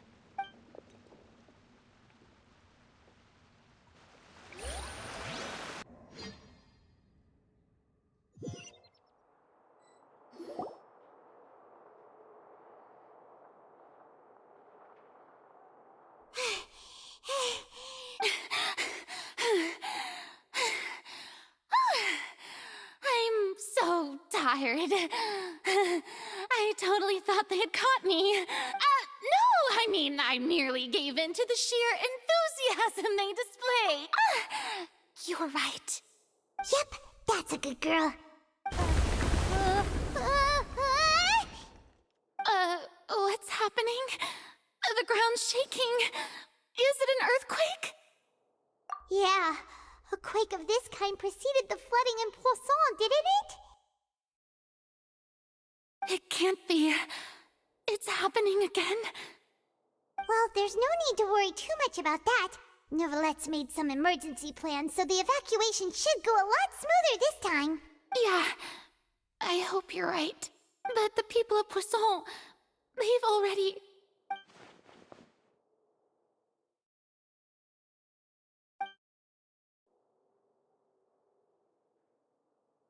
It's true. I've been investigating the prophecy for hundreds of years. I once had informants all over Tevat, searching for clues and feeding information back to me. I've tried all kinds of ways, too, to hold back the sea. Anything to keep the coastline from advancing. But all my efforts proved to be futile in the end. Really, the truth has been clear to me for a very long time. We cannot make an enemy of the divine. No matter what we do, the will of the heavenly principles will have its way, and the prophecy shall be fulfilled. Give up. I do love the sound of that phrase. It would mean finally coming to terms with fate, but also for me to finally be free. Indeed, I've thought about giving up so many times. Especially after we almost lost Poisson. Fate is really unreasonable, isn't it? It has no hope. But just now, it all became clear to me. As long as the final moment hasn't come, it's still not too late. Don't worry. I will keep hope alive for everyone until the very end. Well, that's enough for now. I got the impulse to play the stricken maiden, but honestly, considering my rank and station, that wasn't a good fit at all. Don't take any of what I just said seriously. How could I possibly let Fontaine fall to the whims of trivial prophecy? Come on! Paimon could have sworn you were actually being honest just now.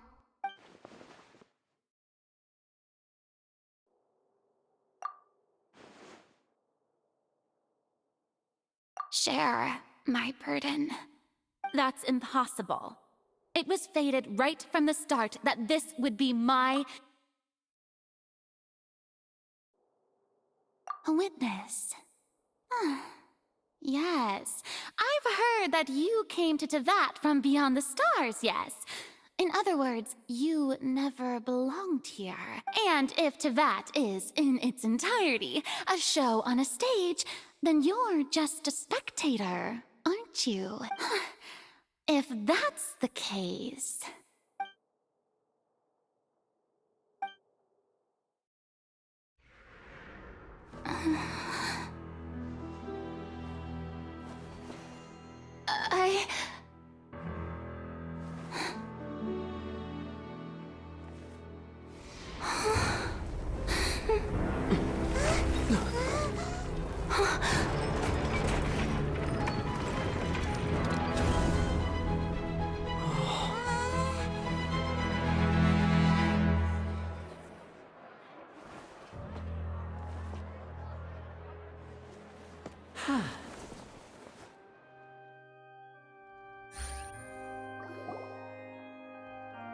Ladies and gentlemen, this concludes my opening performance.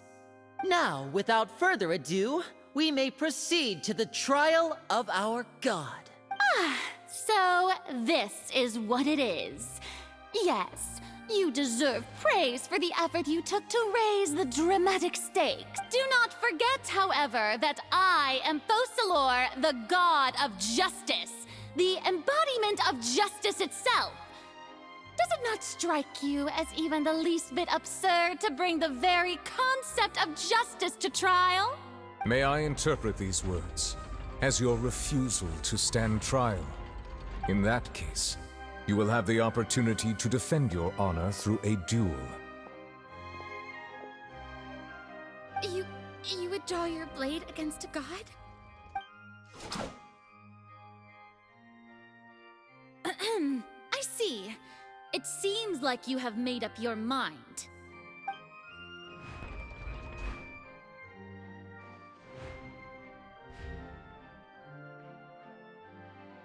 Paimon can't believe it. She just surrendered. What the heck is going on? Did I just see an Archon surrender to a human? Wow, how utterly humiliating. Lady Farina, what is the meaning? It would seem that there has been a misunderstanding.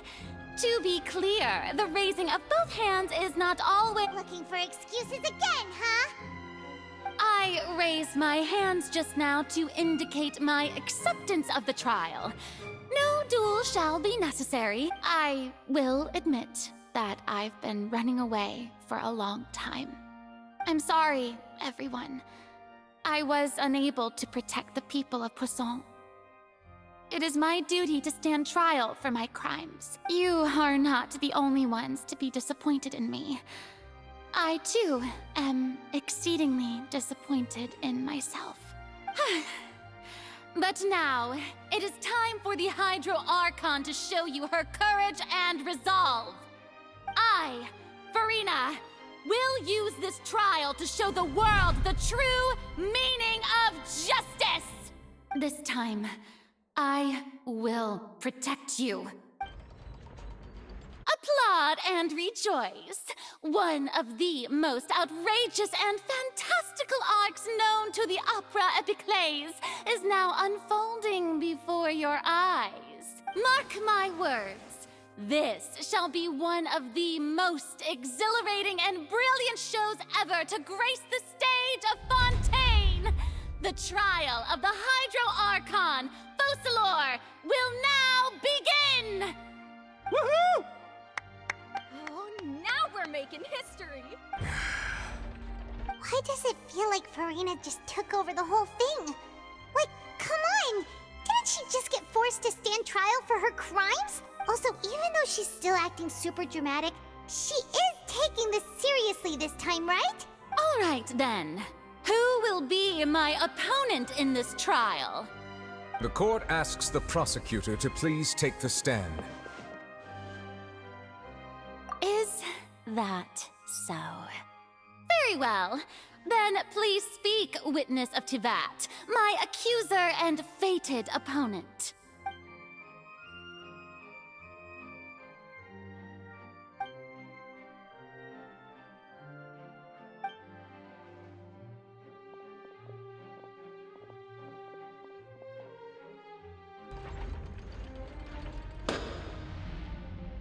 Also, please allow me to ask, as a final question before the trial begins, just how much work did you do to force me onto this stage? Well, we did do a lot of prep after the meeting that day. I can go over the tasks assigned to the Spina di Rosula, since they were rather straightforward and easy. Navia, the president of the Spina di Rosula. Most of the people who participated in the disturbance this morning were my subordinates. They changed into plain clothes and came to the Opera House as regular audience members, waiting for the perfect opportunity to incite insurrection against you. The people's resentment against their Archon has been building as more and more of the prophecy is fulfilled. A spark was all we needed to turn smoldering anger into a flame. Moreover, according to our understanding and analysis of you, when something like that occurred, you would likely flee the scene and head to Poisson by yourself. So, we arranged for a second group to lie in wait there. So, you mean, the ones who scoured the settlement for me were also from the Spina? And their goal was to force you to step into the giant magic box so you may personally participate in the greatest magic performance in all of Fontainian history. That's right.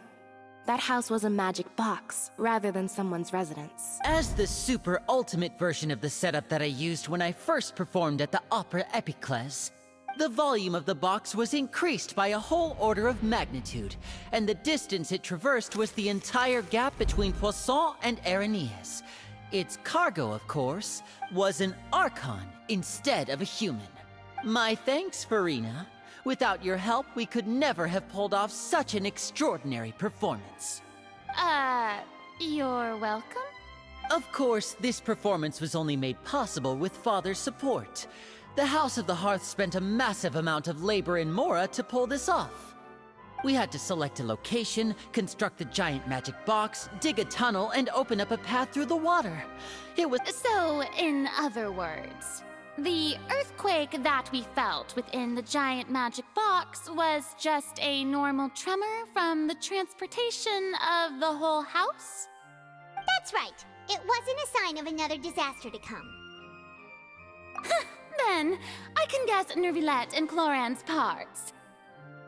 You gathered a crowd, prepared a stage, and made sure that the champion duelist would be immediately ready for a fight. Also that as soon as I appeared on the stage, the trial may commence without a hitch. Am I right? Yes, that is correct. Well, Clorand, I must commend you for your courage. Only the most outstanding champion duelist in all of Fontaine would accept a duel with an Archon without flinching. Thank you. As for you, Traveler, I suppose your role was to keep me distracted with conversation once you found me in Poisson. You'd make sure that I didn't notice anything amiss before revealing yourself as my prosecutor once we'd arrived. Oh?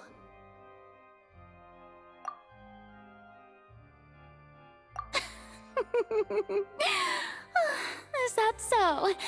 Then I suppose I must have missed my final chance. It's fine. It matters not. What's done is done. The stage is already set, so there's no reason to disappoint the audience. Let's see this trial through to the very end.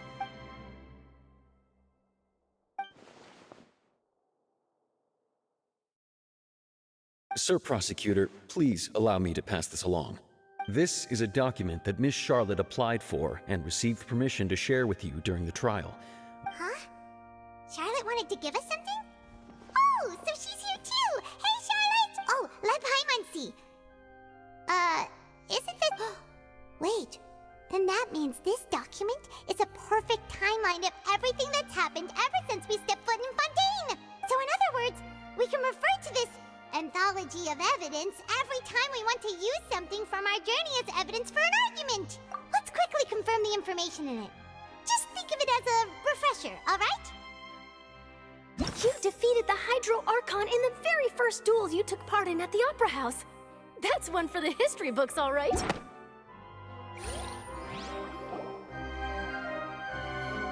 The prosecution and the defense are both in position.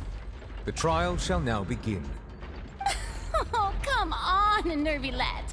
There's no need to repeat all the unimportant legalese. Just fast forward to the part where the prosecution lays out my offenses as the defendant. And, of course, it is only natural for humans to struggle to understand. That's true. But my charge here is unrelated to your conduct instead. Wait, what was that? Lady Farina's a fraud?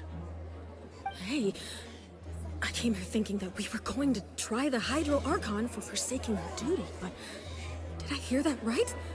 She's not our Archon at all? Charge accepted.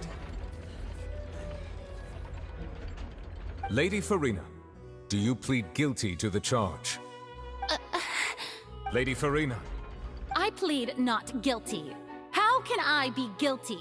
There is no way that I, Fauchelor, otherwise known as Farina de Fontaine, a member of the Seven and the Regina of all waters, kindreds, peoples, and laws of Fontaine, could be anything other than your true Archon. Yeah, even though Lady Farina can be rather eccentric, isn't it going too far to doubt her very identity? Yeah, I've never questioned her identity either. Sure, Lady Farina can be super irresponsible, but what grounds does that prosecute? I I have cause to believe that common sense will prevail in this case. Many of the members of the audience have known me as the Hydro Archon ever since they were born. There would be no fooling their memory. See? Even the Oratrice has decided to show me its favor. Are you sure you want to commit to a charge that will never be upheld? If you wish to drop the case, I can promise you as the God of Justice that you will not have to face trial for making a false accusation. We will treat everything that's happened as a dramatic spectacle and move on with our lives. What do you say to that? Huh. An argument with near impossible odds, huh? We have to not only refute Furina's claims, but also overturn the long-held beliefs of the people. Well, I tried to give you the chance to surrender. If you must persist, then let me ask. If you believe I'm not the Archon, then what manner of being do you think I am? And if I was not the Archon, then how did I manage to live for over 500 years?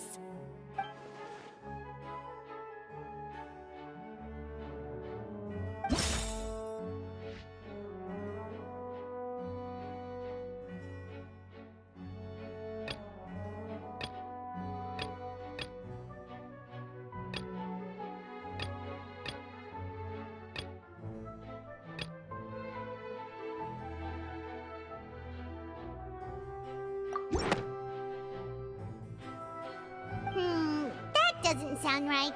Paimon doesn't think this clue can be used as compelling evidence.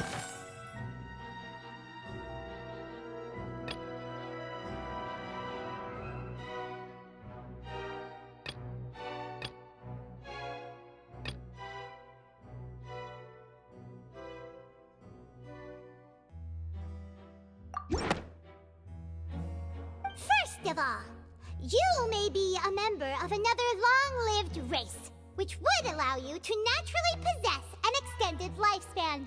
And second of all, even if that wasn't the case, there could be other ways to extend your life. Who gave you that idea? Was it the knave? You'd sink. A curse? I once thought it possible that the aura of an Archon might naturally resemble a type of curse. But in light of this claim, perhaps what I sensed was not your divinity, but a curse after all. You sensed it too, huh, Neverlet? Lady Furina is actually a human? Well, it is true that it's extremely difficult to tell humans and gods apart just by looking at them. It's not impossible.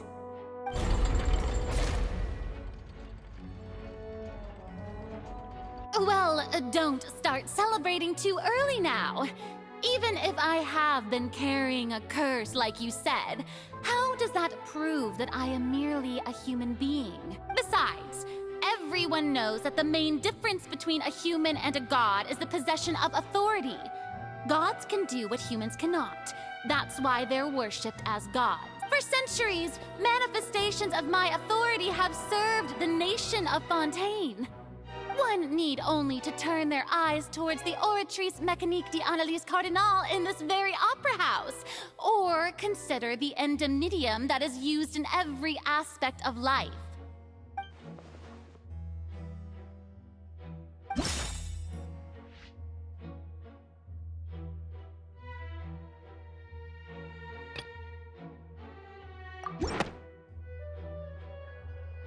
You tried to reference the Oratrice. But weren't you as confused as all the rest of us when the Oratrice declared Child to be guilty without any proof? Otherwise, you should have come up with a good explanation for that by now. Didn't I make myself clear at the time? The decisions of the gods are naturally difficult for humans to comprehend. There is no need to provide an explanation. Lady Furina, I believe a reminder of your current circumstances is in order. While the court is in session, the principles of justice and the law must come before all else. While you are an Archon, you are also first and foremost the defendant in this trial. You will prove yourself unable to defend against the prosecution's charges if you continue to withhold vital information against the rules of the court. I never thought you'd use that kind of rhetoric against me. That was no trick of rhetoric, Lady Farina. I've merely reiterated the rules of the court. Rules that all should respect and follow. So, you neither knew why Child was declared guilty, nor did you understand the structure and operations of the Oratrice. Instead of having been created by you, the manifestations of authority you mentioned have been made by the real Hydro Archon, haven't they? The real Hydro Archon? Well, now you're really losing me. It is true that I did not know why the Oratrice gave out a guilty verdict that day. But the Oratrice handed out that verdict unilaterally, and it has been operating independently ever since it was first created. You can't argue that just because a divine creation is flawed, that the god behind it must also be no god at all. She's still throwing out all kinds of excuses. Seems like she's confident that we won't be able to produce proof that she has no power over the Oratrice. My power as an Archon. There are many ordinary citizens in the audience. How can I just carelessly demonstrate the formidable power of an Archon? If that poses a concern, I'm prepared to extend my protection to the audience. You don't need to go that far.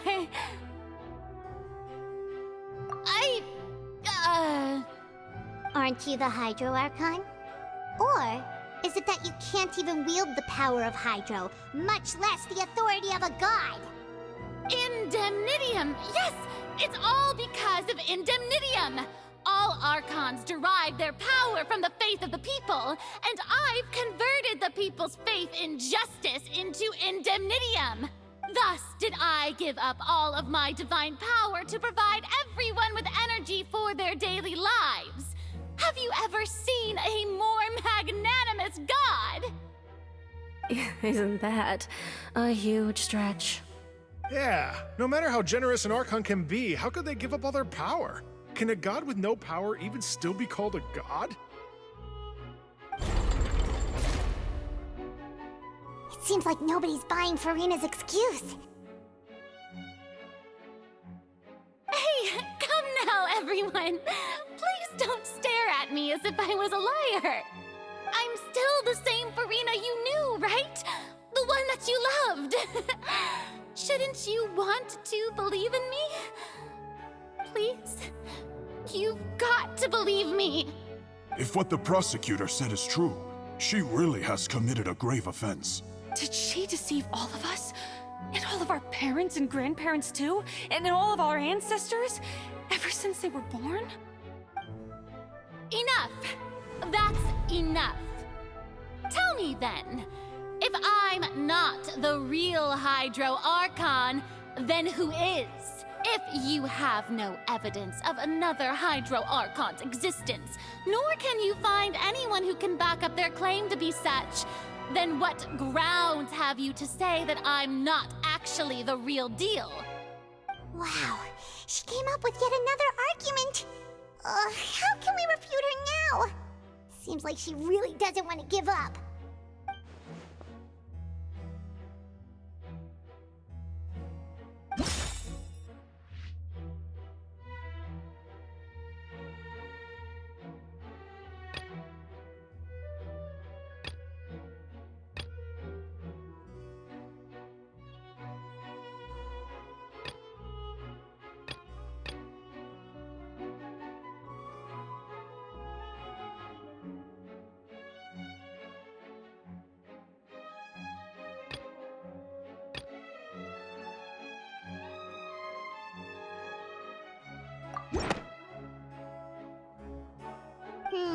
That doesn't sound right. Paimon doesn't think this clue can...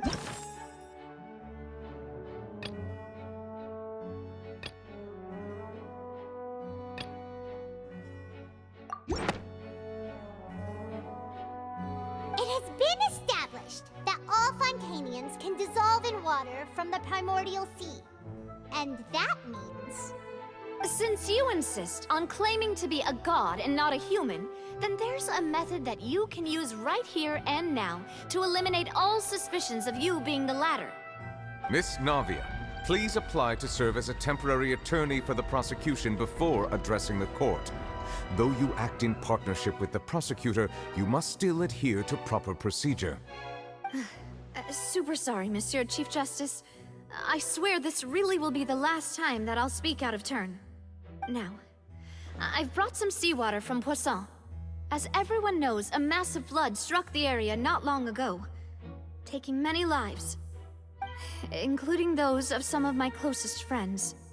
So, Miss Farina, would you dare to touch some of the seawater? If we are to believe that you are indeed the real Hydro Archon, touching the seawater would have no effect on you. All it should do is strengthen your case. But if you don't dare to touch it, then we would have basically proved the reverse. Oh, and I must remind you that after the disaster at Poisson, nobody wants to see any more people dissolve.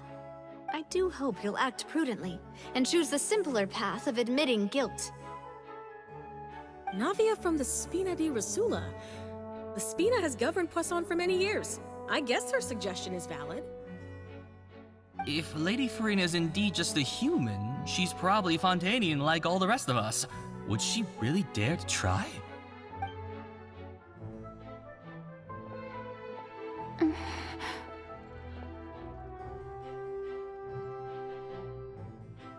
Lady Farina, this test has been unilaterally proposed by the prosecution.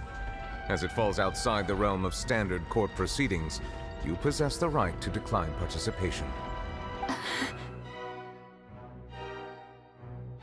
Well, of course he had to tell her that.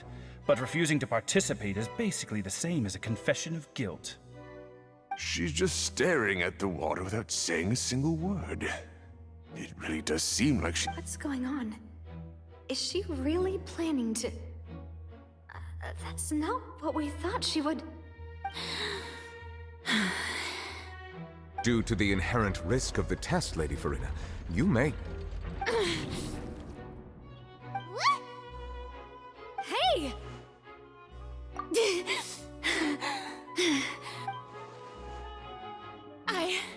I'm fine! Look at me, everyone! My hand is still here! I haven't been dissolved! Will you believe me now? I really am your Archon! I'm nothing like a normal human who would fall apart as soon as they touch this water! Really? Was this not the most obvious thing in the world? Miss Siegewien? If you're present, Miss Siegewien, please come forward and attend to the defendant. Siegewien? Don't be nervous. It'll just take a few seconds. Let me see. That should be enough. Please announce the results of your evaluation to the court, Miss Siegewien. As everyone doubtlessly saw, Miss Farina was displaying symptoms of hyperventilation and flushed skin. These indicate that she was experiencing the adverse effects of exposure to primordial seawater. The extent to which she was affected is the same as other humans when exposed to primordial seawater of a similar concentration. Thank you, Miss Siegewien. Lady Farina, you may return to the defendant's stand. Oh wait, what did she just say? I didn't get dissolved! Shouldn't that be enough to prove my innocence? Well, considering your tendency to run from your problems, we did originally prepare a direct sample of the seawater around Poisson. However, after extensive discussion, we exchanged it for a sample that is not concentrated enough to dissolve an actual human. After all, on the off chance that something entirely unexpected might occur, we don't want anyone else to lose their life to the sea. Yeah, so out of regard for Farina's life, you secured a low-concentration sample and asked the head nurse to serve as an expert witness. It's a great thing that the direct sample wasn't actually used. Farina could have... I can't believe... You...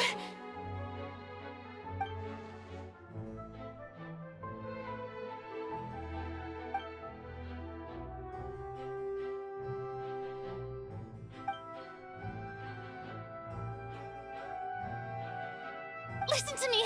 Listen to me, everyone! Please don't give me such cold and disdainful looks! What happened just now didn't prove a single thing! Think about it! How can you conclusively prove that an Archon can't also be affected by the primordial seawater? Also, if I was really just a human, why would I dare to just put my hand in that kind of water?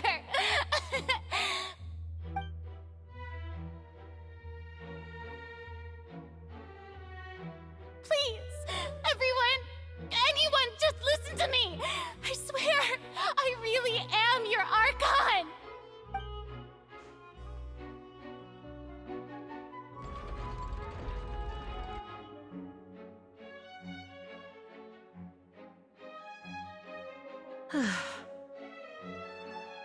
I don't think anything she says at this point will sway anyone. The odds are just too stacked against her now. With all the things that have been said, Paimon doesn't think there's any way left for Furina to win.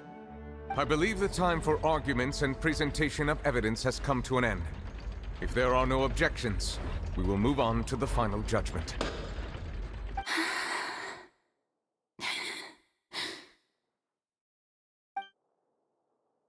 I don't think anything she says at this point will sway anyone. She's too stacked against her now.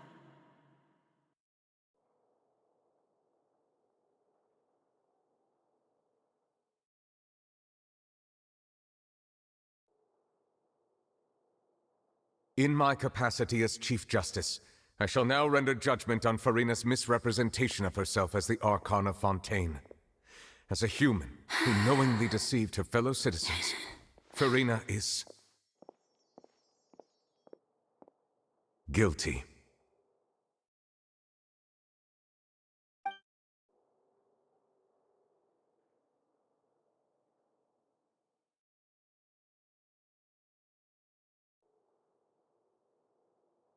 We shall now turn to the Oratrice Mécanique d'Analyse Cardinale to render the final verdict on the charges.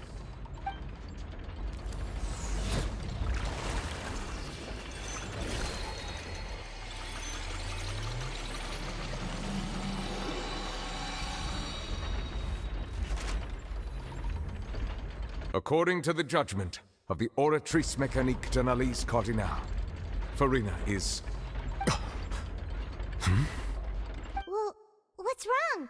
What's the Oratrice's verdict? No, the Oratrice also displays a guilty verdict. Isn't that correct then? However, the exact wording of the verdict is thus. The Hydro Archon, guilty, to be punished via the death sentence. The death sentence? That's actually one of the available sentences? I've always thought that it was just a myth. The one and only time the death sentence has been handed out at the court, and it's been given to the very person we've worshipped as the god of justice? What an unexpected twist. Furina's been sentenced to death by the Oratrice? We just wanted to use the trial to show her the seriousness of things so she'd tell us the truth. How did things escalate this quickly? This outcome is indeed quite strange. According to Fontaine's current definitions of justice, as well as its recommendations for criminal sentences, is this sentence really appropriate for the crimes that have been committed? Yeah! Even Fauché wasn't sentenced to death by the Oratrice. You know... Indeed. Not only is Furina's sentence overly excessive, the very point of our trial today was also to prove that Furina has never been the Hydro Archon in the first place. But now, the Oratrice seems to have deliberately invoked the title of the Hydro Archon. What does this mean?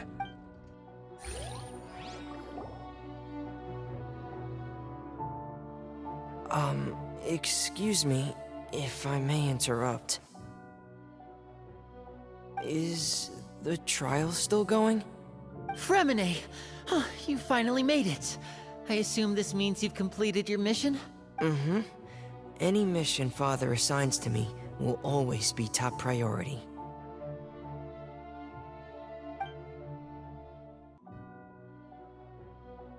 Is that the first prophecy slate? Huh. So the knave privately arranged for Fremine to try and find the missing slate. I looked everywhere and finally found it at the bottom of the sea.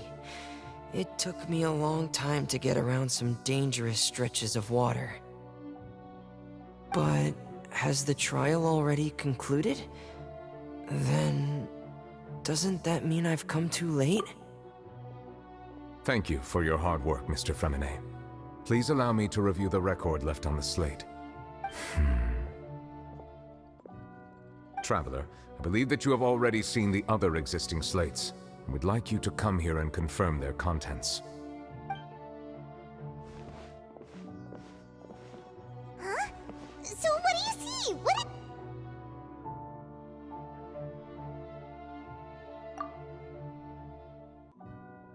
I believe I've now made sense of the Hydro Archon's crime. It has to do with Fontaine's lost history. Huh? Isn't the Hydro Archon just guilty of deceiving her people? Oh, wait, no, that's Farina, and we've already proven that she's not the Hydro Archon. So when you say Hydro Archon, do you mean the real Hydro Archon we've been kinda talking about? In truth, everything that you've encountered in Fontaine up until this point can be traced back to the contents of these stone slates. However, I'm uncertain as to how much sense they currently make to you. Okay, let's try to recall the contents of the other 3 stone slates.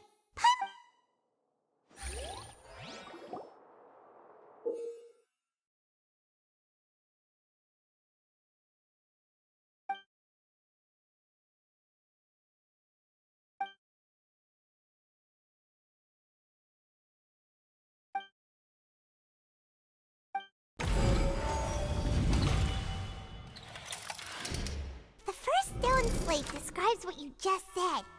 It seems to show the previous Hydro Archon using her divine power, and then the Oceanids turn into humans. Does that mean that Fontainians are transformed Oceanids? Oh, Paimon wasn't expecting that. But if Oceanids can turn into humans, then perhaps this process can be reversed as well. The second stone slate shows Celestia floating in the sky, and the Hydro Archon and her people worshipping it together. But the heavens still brought judgment down upon them. This must be the point when the Hydro Archon and the Fontainians were branded with their original sin. Does this mean that the original sin and the Hydro Archon sin are the same thing? The third slate shows the Hydro Archon sinking into the sea surrounded by many people. That reminds Paimon, didn't we also watch that happen to someone else? Well, the fourth slate is the prophecy the Fontainians have been talking about. People dissolving into the sea, the Hydro Archon crying on her throne, and so on. We didn't believe that such a crazy disaster could happen at first, did we? But after that incident, it was just a question of when and not if.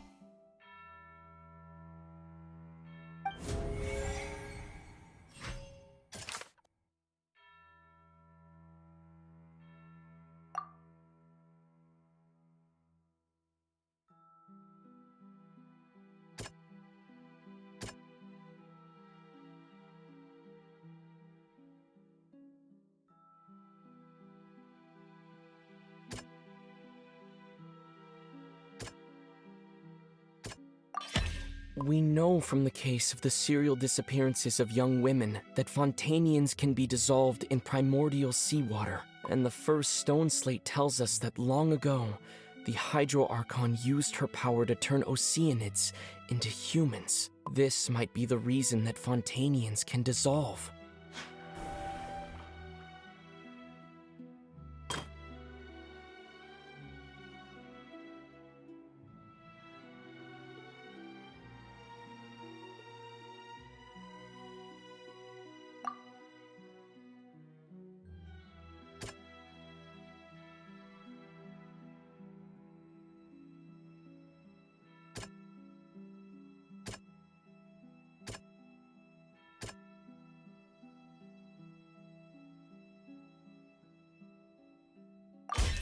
Perhaps what is about to take place has all happened before. And the original sin cast down on the people of Fontaine by Celestia, as recorded on the stone slates.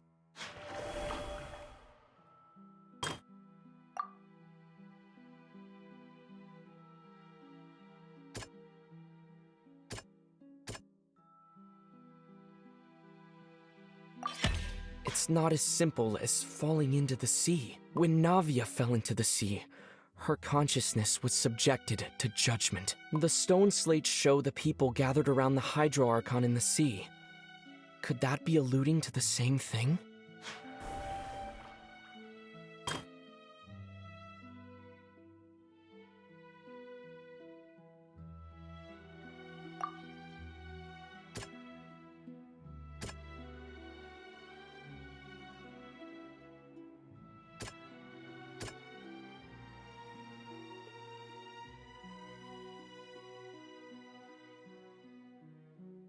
That doesn't sound quite right.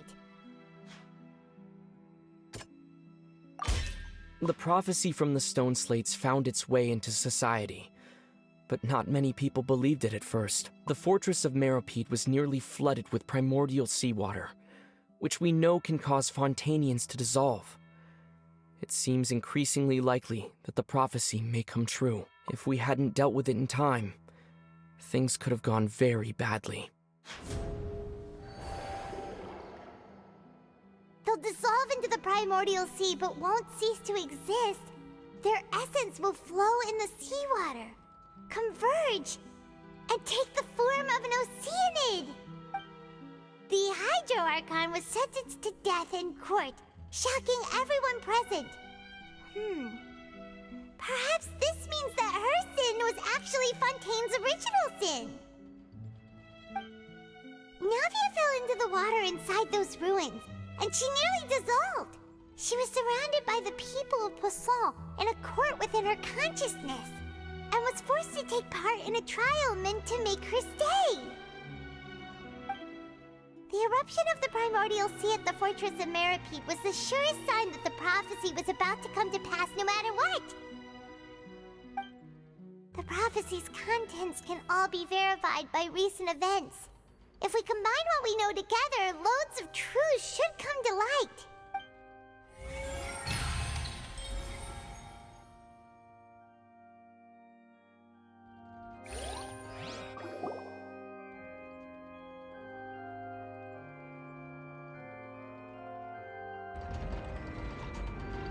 Huh? Oh, Paimon gets it now! So that's how you can make sense of it. But then it feels like we're going to have to share some truly shocking revelations. Let's hear them. Incredible. Linny, did you hear that? We're not real humans. All Fontainians were originally created by the late previous Hydro Archon, with Oceanids as their basis. The evidence for that can be found in how only Fontainians could dissolve in primordial seawater, and how all the girls Vacher dissolved were also turned into Oceanids. Oh, and according to Navia, when she was about to get dissolved, she also saw everyone gathered around for a trial, all of them in the shape of Oceanids. Indeed. Yeah, and it follows from the content of the first slate that she probably angered Celestia by creating humans without prior permission. That could also explain why the Oratrice judged the Hydro Archon to be guilty. It's to account for that ancient sin. The Hydro Archon's true sin was creating us? And yet, after many hundreds of years, the Yeah! Isn't the image here just like when Navia fell into the sea? So wouldn't it be trying to show the image of the Hydro Archon also falling into the sea once the prophecy has been fulfilled in the fourth slate? In the end, the people will all be dissolved into the waters, and only the Hydro Archon will remain weeping on her throne. Only then will the sins of the people of Fontaine be washed away. Did Paimon get all that right? You've made some keen deductions. I must say, given how much you still don't know, It is impressive that you've already managed to connect so many pieces of the truth. However, while you were able to decode all the information on the slates, they've also been etched with an additional layer of hidden information using a different power source. When we were at the ruins, I tried to decipher the hidden information recorded in the slates. But since we only had 3 slates at the time, I was unable to come to a full conclusion. Now that the slate collection is complete, I shall make another attempt to decipher the narrative recorded within. If everything goes well, we should finally be informed of the unadulterated truth.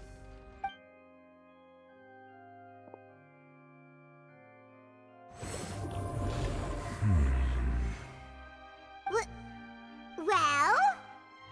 Did you get it? I believe I should share this truth not only with you, but with all the people of Fontaine as well. I will try to briefly summarize it for you. Your hypotheses regarding the origin of Fontainians and the sin of the Hydro Archon were both correct. In the Fontaine of old, the previous Hydro Archon sensed the yearning of her Oceanid familiars for life on land.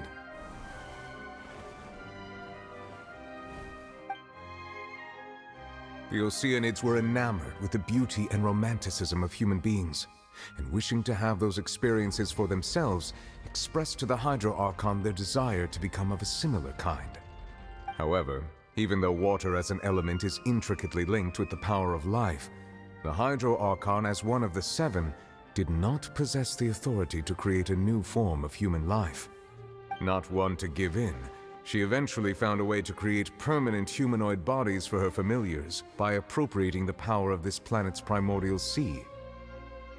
She poured primordial seawater into the Oceanids' blood vessels, creating humanoid mimics in the process.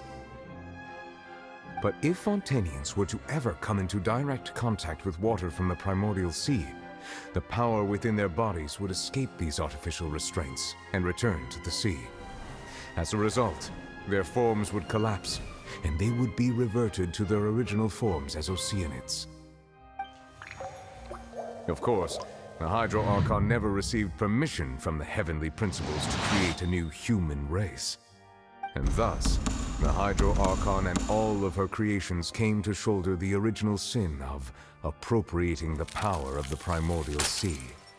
That is the true history of how the people of Fontaine first came into being. So we were all Oceanids before we turned into human beings? That's way too much information for me. I think I'm just going to pretend that I never heard a single thing. Wait, but if that's the truth, we can't let the Hydro Archon be sentenced to death. After all, her only sin was creating us. This really might be too much information for your regular Fontainian, but it does answer a lot of our questions. Alas, your hypothesis regarding the 3rd and 4th stone slates was inaccurate. The slates' respective positions are, in fact, correct. A key point of the visual on the 3rd slate is how all the individuals depicted in the water are humans rather than Oceanids. They have not been dissolved, which implies that the water depicted in this slate is not water from the primordial sea. The nation of Fontaine is the nation of Hydro, as well as the nation of trials and justice. Instead of being the literal element, the water in the scene symbolizes judgment and justice. You may also recall Navia's experience. When she fell into the sea, her consciousness was surrounded by that of many others who intended to hold a trial to determine her fate. Therefore, the meaning of the 3rd slate is that the people of Fontaine shall try the Hydro Archon at the court of justice. Yes, it refers to our present situation. I think I'm following now.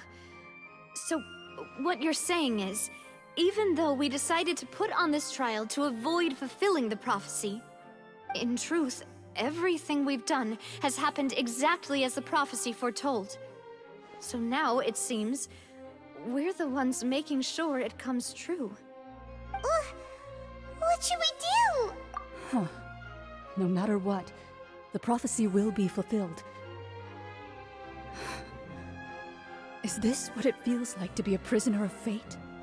If that's the case, does that mean the scene in the 4th slate will also be fulfilled soon? Traveler, I would like to point out another small fallacy in your deductions. About the fourth slate, you probably thought that the eruption of primordial seawater beneath the fortress of Meripede served as the surest sign that the prophecy was about to come to pass, yes? However, I believe that rather than being a sure sign, that eruption could in fact only be a small warning of something far worse to come. As for the root cause of the catastrophe, I believe you've already encountered it once before.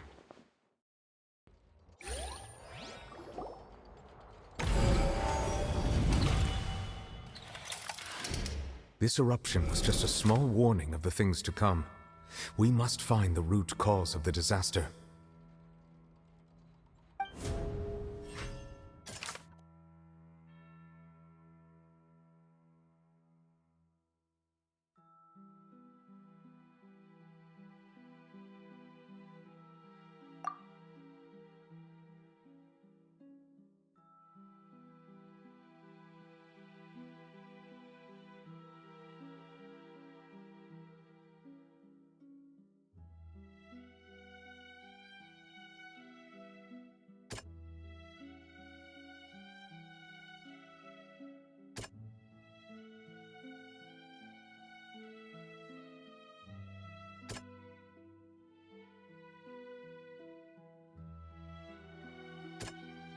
That doesn't sound It was both dream and reality. If we're talking about a true culprit, that could only be that thing inside the primordial sea, right? The truth, the original sin, the trial, and the root cause of the disaster.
That was way too close!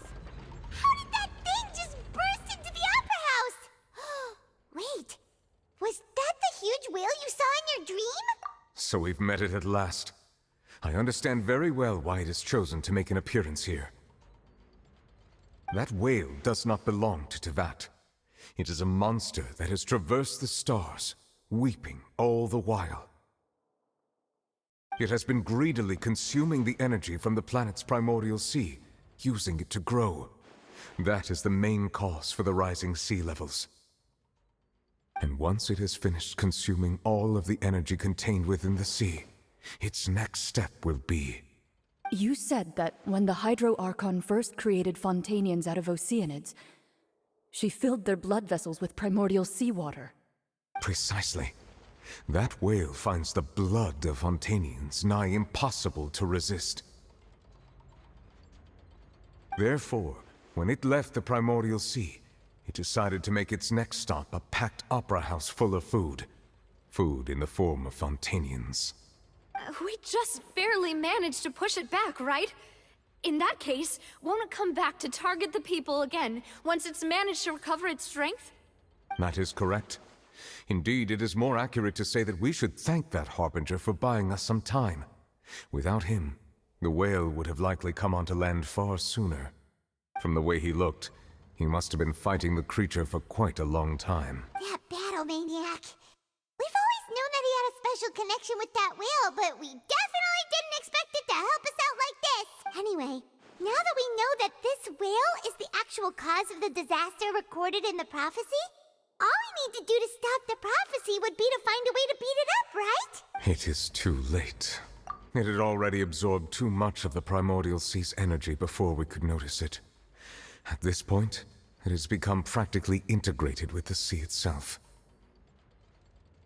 Even if the entirety of Tevat were to be destroyed, it could still survive and swim off towards some other world. That's not something I will accept. We've already done everything we can, and we even found the true culprit. We've come so far. You can't just tell me that the last hurdle is some impossible foe. That's just not fair. Indeed, that's not how a grand performance should end. I'll fight it to the end, no matter what. So the prophecy will be fulfilled no matter what, huh?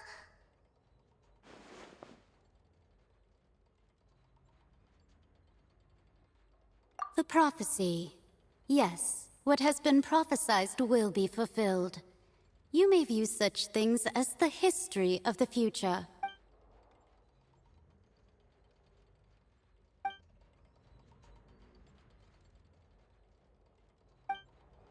Just as prophecies are usually only the future as seen from the perspectives of the gods, could things be happening in hidden corners where the gods' gaze does not fall? Ultimately, fate shall serve as your only guide, no matter what will happen in Tevat's future. All you need to do is to play your part.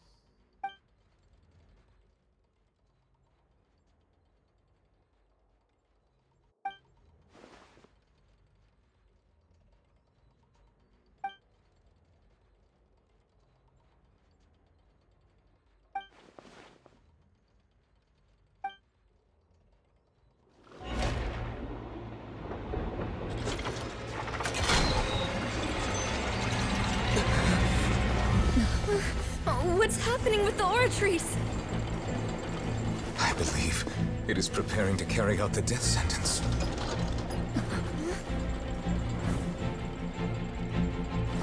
Farina!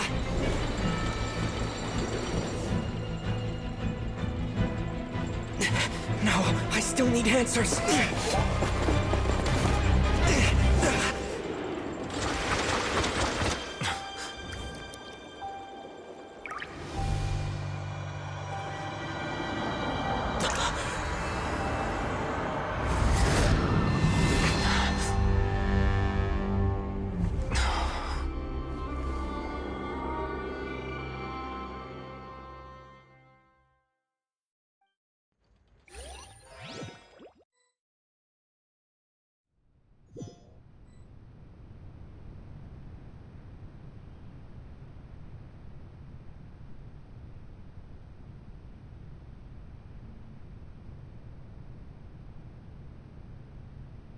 You...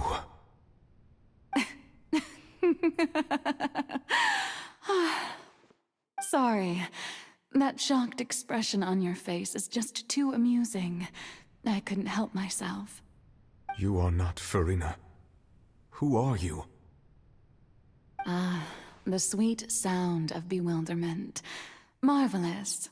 A sure sign that my attempt to deceive everyone was a resounding success.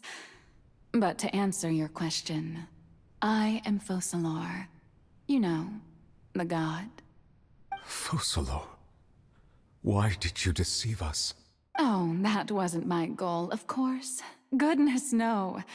But I had to fool everyone else too, if I was to stand any chance of deceiving the heavenly principles. Deceiving the heavenly principles? It's all because of that pernicious prophecy. Dreadful, wasn't it?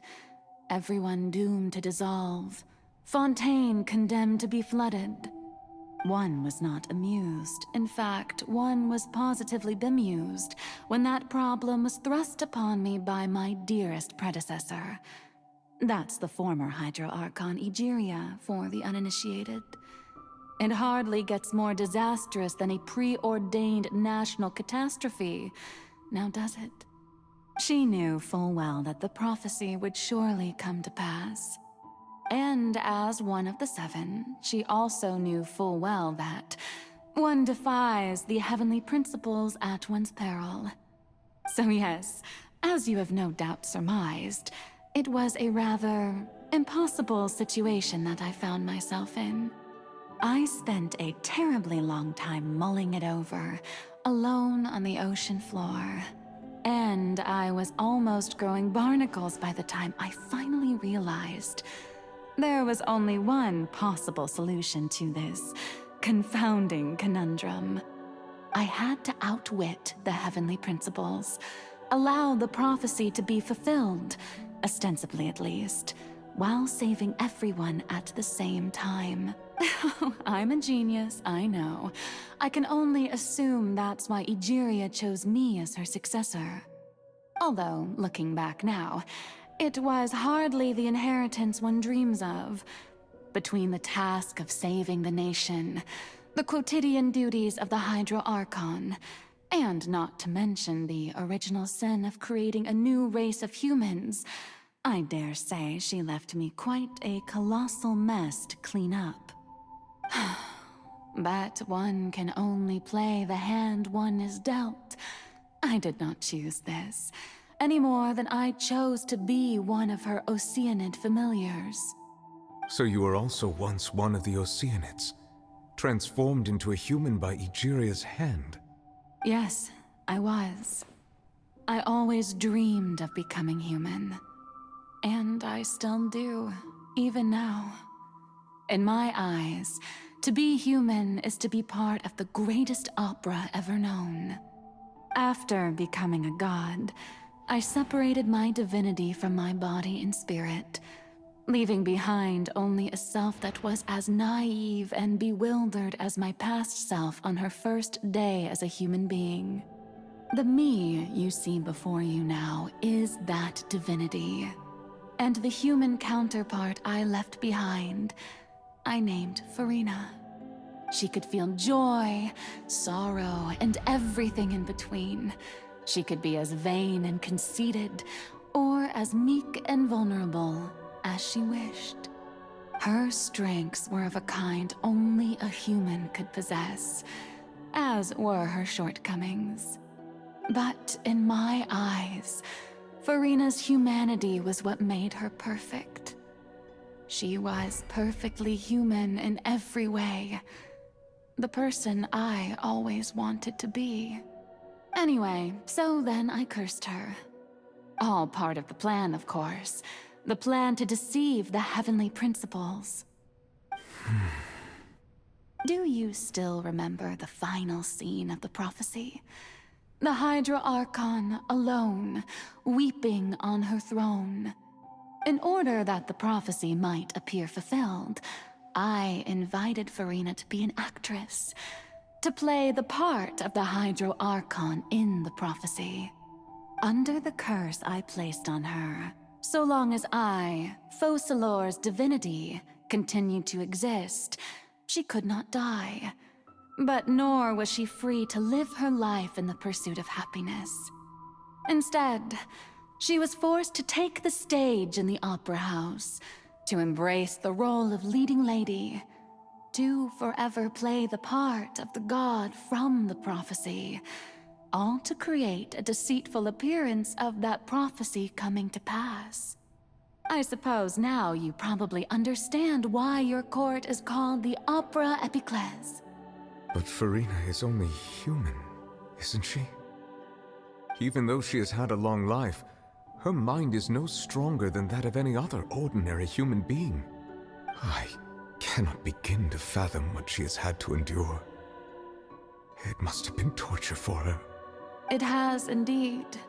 And although she is, in a sense, me in human form, I most definitely owe her an apology for it.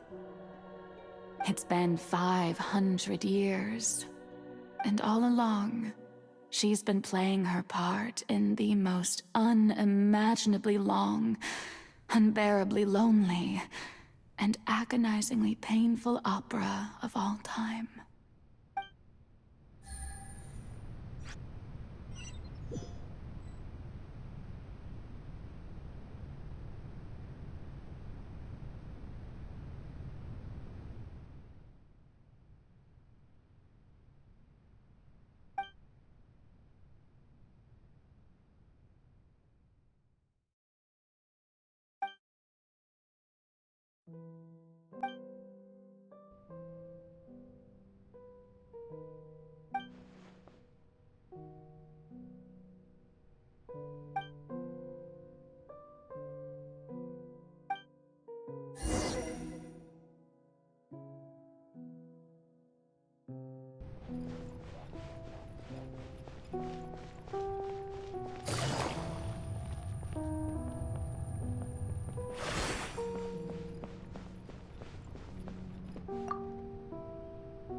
Oh, who permitted you to come onto this stage? Now, all right, it is not my intent to reprimand you. There is no need to state your name. Just be off with you. Do not distract me from my performance. Oh, do not jest. Can you not feel it? I am Focalor. The eyes of countless Fontainians are upon me. I must, at all times, display the utmost elegance and nobility.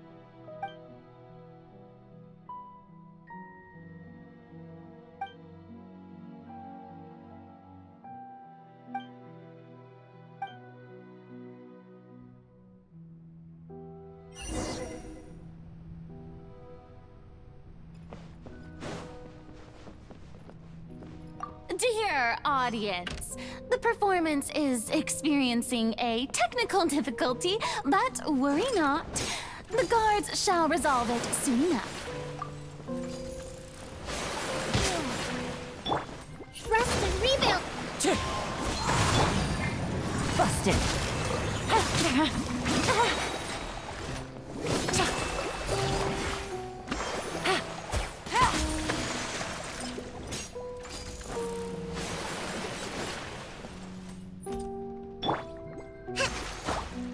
Allow me! Wind strike! Gotcha!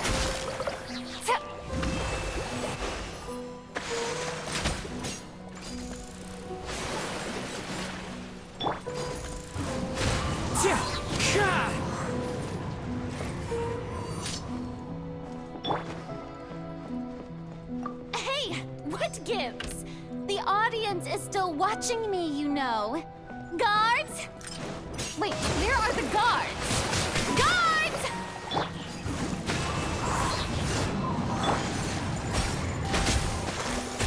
Quietly now. Into the wind. Busted.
Farina.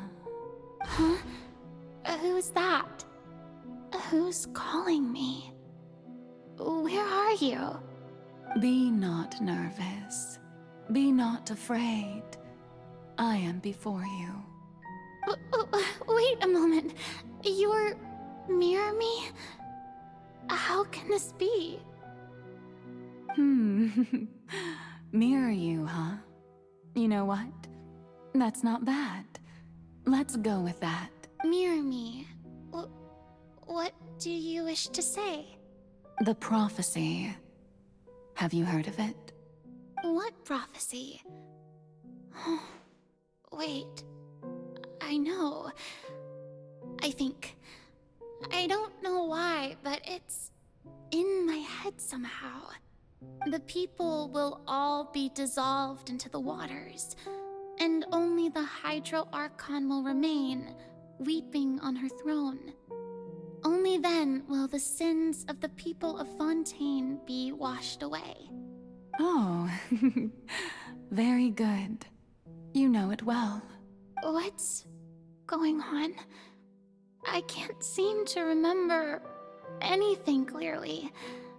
The only thing I know for sure is this prophecy. Will it really come to pass? Yes, it will. And that is why I've come to you. Disaster will come to Fontaine sooner or later. Things will develop just as the prophecy declared.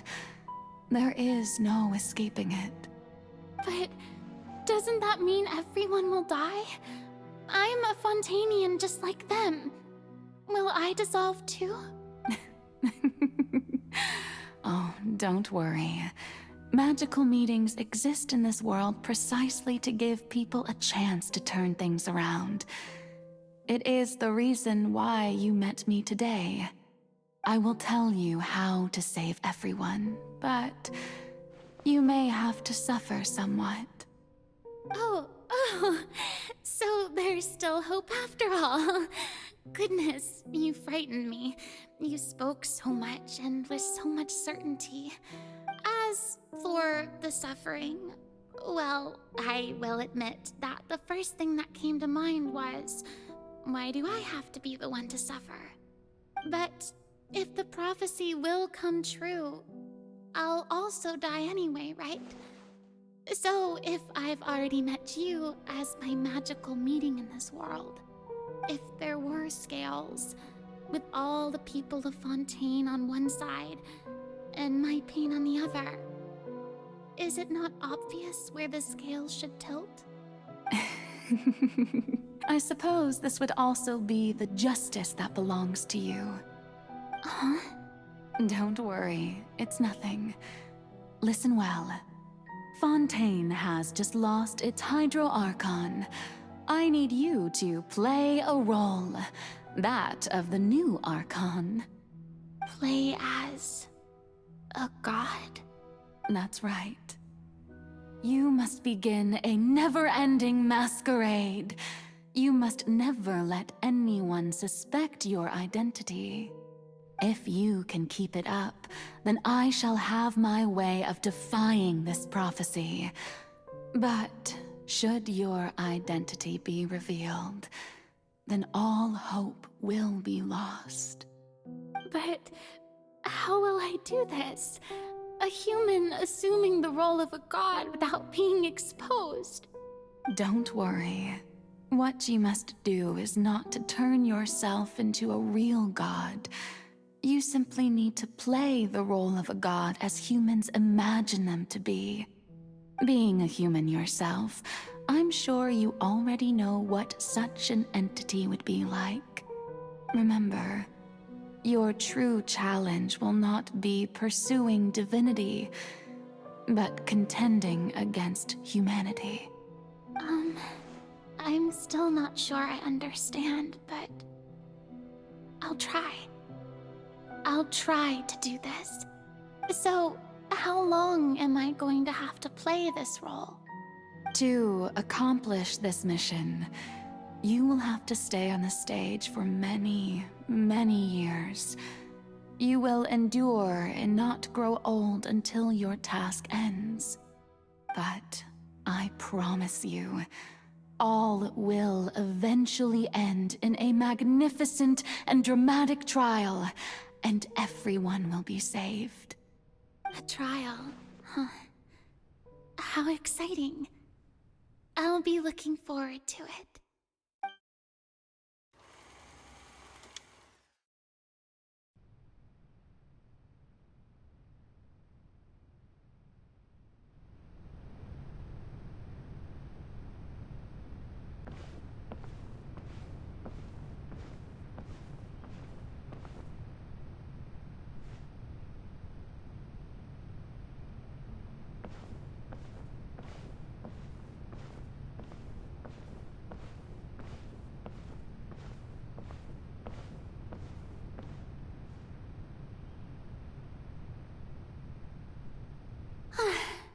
The Maison Cardinalise has announced my accession, but this is my first time facing the people. What should I say to most appear like a god? Ladies and gentlemen, good evening, and welcome to the Opera Epiclese. I'm sure you've all heard about how I have taken on the role of Hydro Archon. Indeed, I am Verena de Fontaine, your new Archon. In truth, I know little about becoming a nation's new god, but it will be my honor to guide you all. As the god Focalor, the god of justice, I shall do all within my power to lead you into an age of fairness and justice. Once again, thank you all for coming. If you should have any questions or suggestions, please send them to the Maison Cardinalise. The future of Fontaine will require us to work together, after all. This should do it. I thought I might stammer, but thankfully, I was able to convey my thoughts just fine. Okay, and next. That's the new Hydro Archon. Is this some kind of joke by the Maison? I would have thought that a being that surpasses humanity would be a bit more assertive. Hey, did you hear that? She even told us to send her suggestions there at the end. Shouldn't gods be all-powerful? She's being so modest. What's the difference between her and an ordinary person, then? If you ask me, perhaps the succession didn't actually happen. She might just be a Maison back puppet. Wait, what's going on? Why is everyone suspecting me of being a fake? Oh, this is bad. If right, Mirmi said that I just need to play the role of a god as humans imagine them to be. Calm down, Verena. Think. What do the people want? How would they imagine a god to speak and act? Assertive, with a strong sense of presence. One who can dispel all doubt. That is the character I'm fated to play.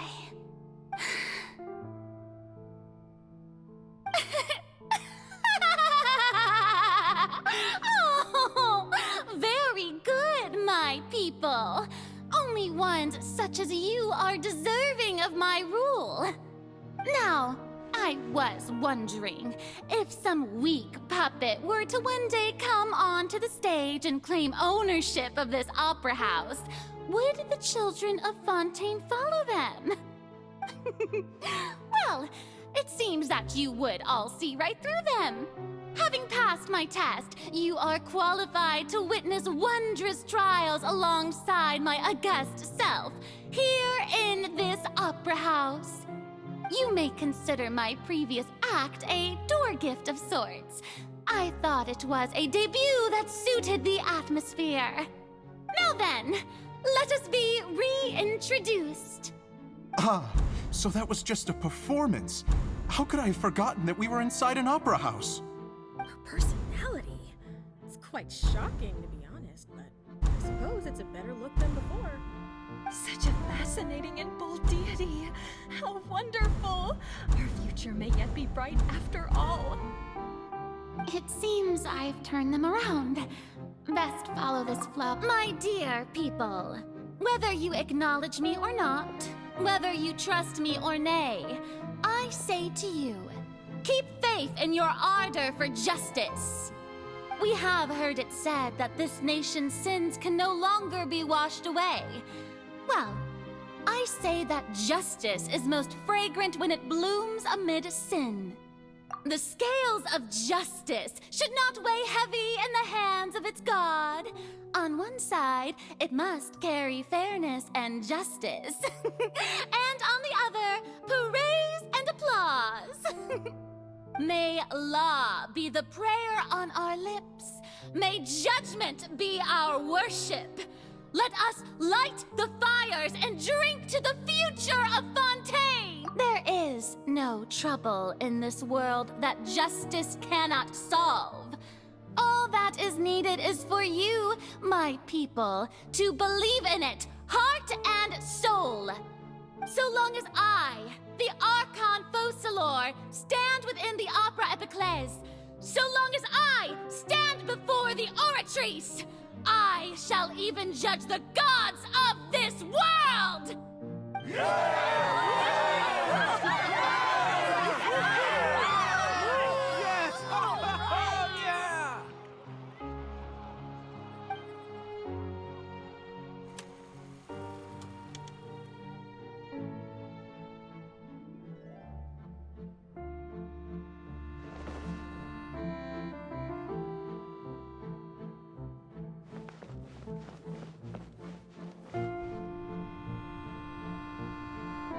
Lady Farina, here are today's case reports, as well as a summary of the follow-up for your perusal.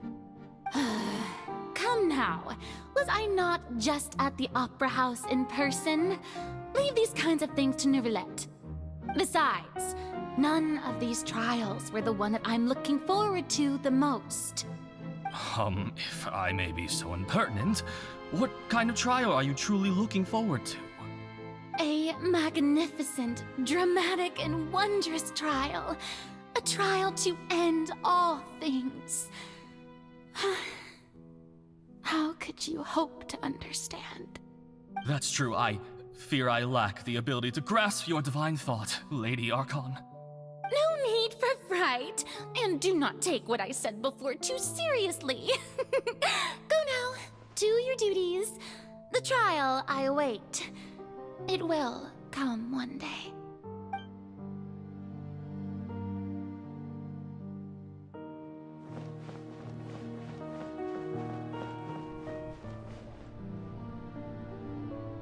Lady Farina, I don't know what to say. Thank you for agreeing to see me. No need to thank me. Or rather, thank your own sense of perseverance instead.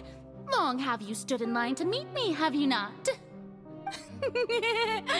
Oh, I'm afraid that's just an inevitable consequence of my divine charm.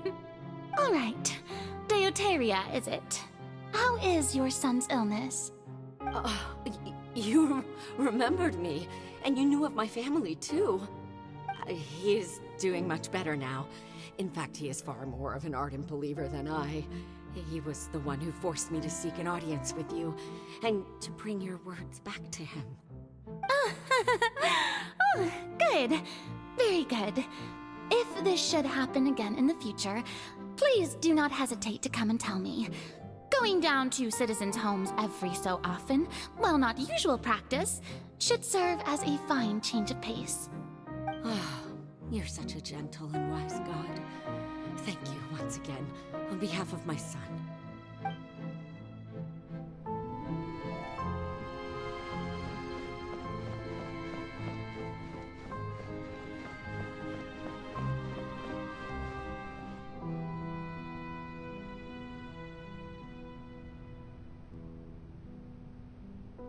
Lady Farina, here are the latest hydrological reports. As for the specific parameters you asked to take note of, I'm afraid things still don't look good. I see. It's as I thought then. As your god, I did already expect this, but I wanted to see how far your human wisdom would allow you to analyze it. All manner of signs indicate that the prophecy will still come to pass. Forget it. That's not something you need to worry about right now. Well, as I understand it, the Fontaine Research Institute is also trying to find a way to counter the rising water levels. Really? Have they found anything? I'm afraid that they haven't found any effective solution thus far. Oh, is that so? Well, no wonder. This issue has reached the realm of the gods, after all. Still, their spirit is praiseworthy.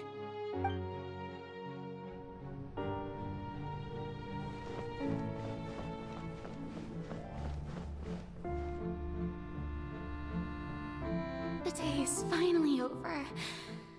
I haven't had a moment to breathe this whole time. But it's good to see that everything's getting on track. There are no longer any voices of suspicion. Maybe this is fine. I just need to keep going, and everyone will be saved. Alright, Farina, don't think too hard about this. You need rest. Tomorrow's a new day.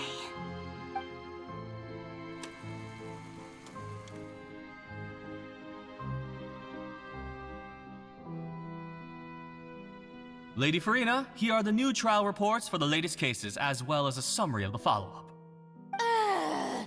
There'll be no need for that. I've seen them already. There's no need to go back over scenes I've witnessed in person before.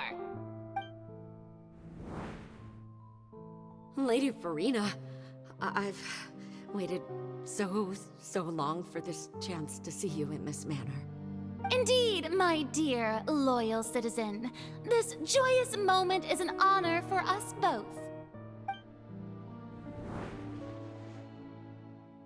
Lady Farina, we're detecting significant hydrological anomalies near Poisson. Understood. Keep monitoring. Keep me informed should anything come up at the Institute.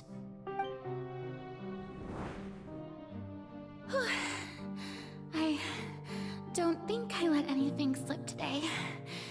I must show the people that there is nothing to worry about. I just don't know when these days will end. I feel utterly exhausted. Best to rest early today, too.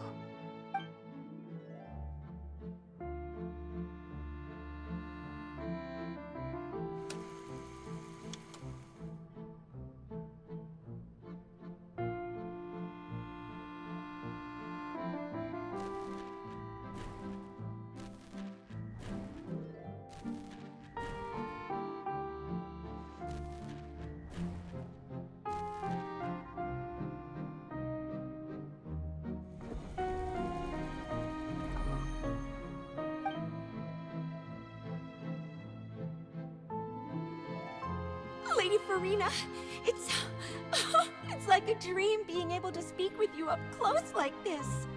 I've heard that the first member of our family who was honored to receive an audience with you was Madame Dioteria, almost 20 generations ago. And what a fine family yours is indeed. It brings me great joy to meet such a faithful believer, a descendant of a line most ardent. Surely you exaggerate, Lady Farina. My lady? What is it, good citizen? Are you crying? Oh, really now? I didn't even notice. This must be the overflow of hydro from my person. Well, can't quite help being the god whose dominion is the waters, can I? No wonder. No wonder. A manifestation of your power, then. Oh, Archon, I am honored to have witnessed it. Honored indeed.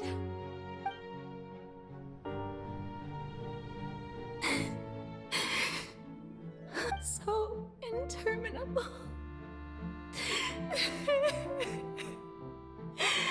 So lonely. Just Hundreds of years must have passed by now. Perhaps the show must go on for hundreds more.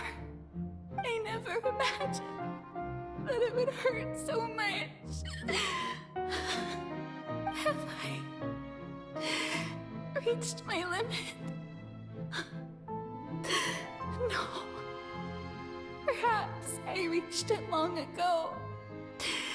Today I didn't even notice my own tears.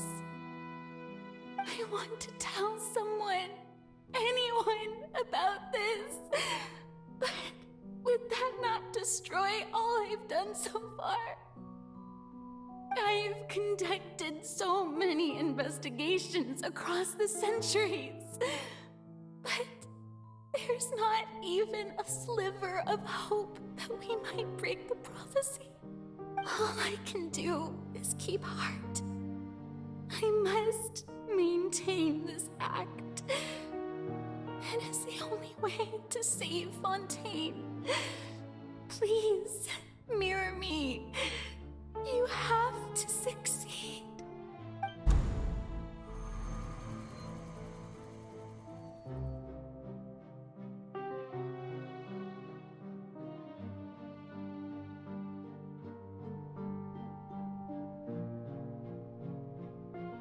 Farina, you don't have to shoulder this burden alone. Although I don't know what you might be keeping from everyone. Your people are more than willing to share your burden with you.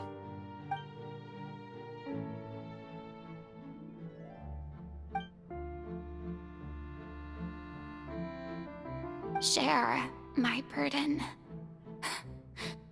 That's impossible. It was fated right from the start that this would be my duty alone. But even if your burden doesn't need to be shared, you can still choose to confide in someone. Just share it with me. I'm what you'd call a witness. A witness? Yes. I've heard that you came to Tevat from beyond the stars, yes. In other words, you never belonged here. And if Tevat is, in its entirety, a show on a stage, then you're just a spectator, aren't you? If that's the case... He's right. I could confide in him, couldn't I?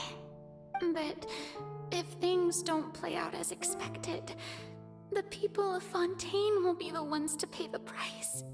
No, Farina. You shouldn't be selfish. But what if it's really alright? Farina, you've worked so hard for so long. Surely it would be okay to put yourself first for once. Just this once. Is it such an outrageous thing to do anyway? To find someone in whom you can confide your frustrations and sorrows? Surely it could not hurt. If you let this opportunity slip through your fingers, it might never come by again. Think about it long and hard.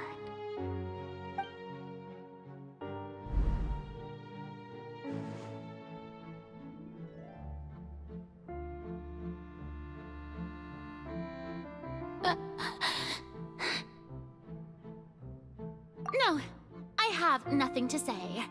I am Farina, the Archon of Fontaine. Everything will surely get better. All you need to do, dear spectator, is to witness my performance until the curtains fall.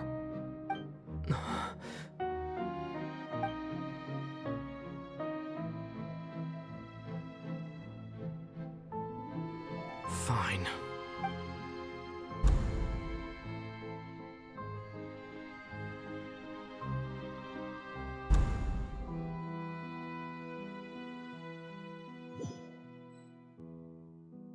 So even Farina doesn't know the truth? You've never once let her in on the full plan? Yes, it had to be done. To deceive the heavenly principles, you must first deceive yourself. She did very well. if she had let her resolve falter even once in these 5 centuries, Fontaine would have been doomed to the most tragic fate. It seems that trusting humanity was the right decision after all. I believe that I understand how your deception works, but that is only half the truth, is it not? How would you build on this foundation to save the people of Fontaine? That is the most important thing. Ah, good, good. Of course, the Iudex of Fontaine has pinpointed the crux of the issue. I'm sure you've long sensed that the Oratrice is no simple machine, yes? I've always suspected that it had its own consciousness, and Lenny did mention that he heard a human voice within the core chamber. It now seems that that person was you, hidden within the machine all along. Am I right? And then I became one with the Oratrice, taking Fontaine's gnosis with me. Yes, it would seem so, wouldn't it? Alas, your understanding of this device still lacks sufficient depth. In truth, it is no enactor of justice. It is, in fact, a device created to kill the god of justice. I beg your pardon? Oh, you have it. And to be more precise, not only will the Oratrice take down the god of justice, it will also take down the divine throne upon which she has been placed. I mean, did you think I would be the sort to enjoy peaceful repose while Farina suffered? My work over these last 500 years has been to constantly accumulate indemnitium within the Oratrice. But really, some have already discovered that only a small fraction of the energy generated by the device was ever used to provide power to Fontaine. The vast majority had to be, accumulated to enact this death sentence. It was all a part of your plan, then? Both the trial and the sentence? Indeed. This power, accrued over 5 centuries, could have sustained Fontainians for millennia had it only been used for that purpose. Almost all of it has now been stored within the Oratrice.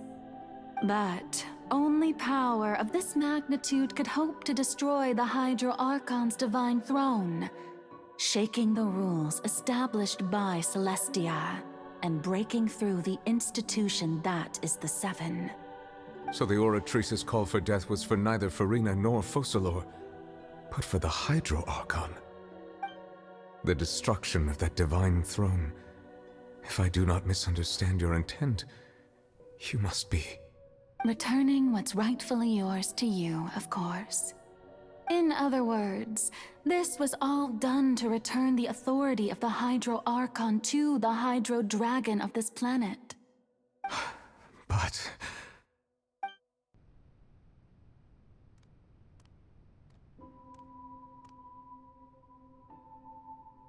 Oh, what?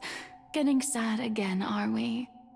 The authority of the ancient dragons shall soon be yours once more, O Hydro Dragon Sovereign. And this is the face you make. all you've done throughout the years is just so you can sacrifice yourself at the very end. I've never quite seen it that way, you know.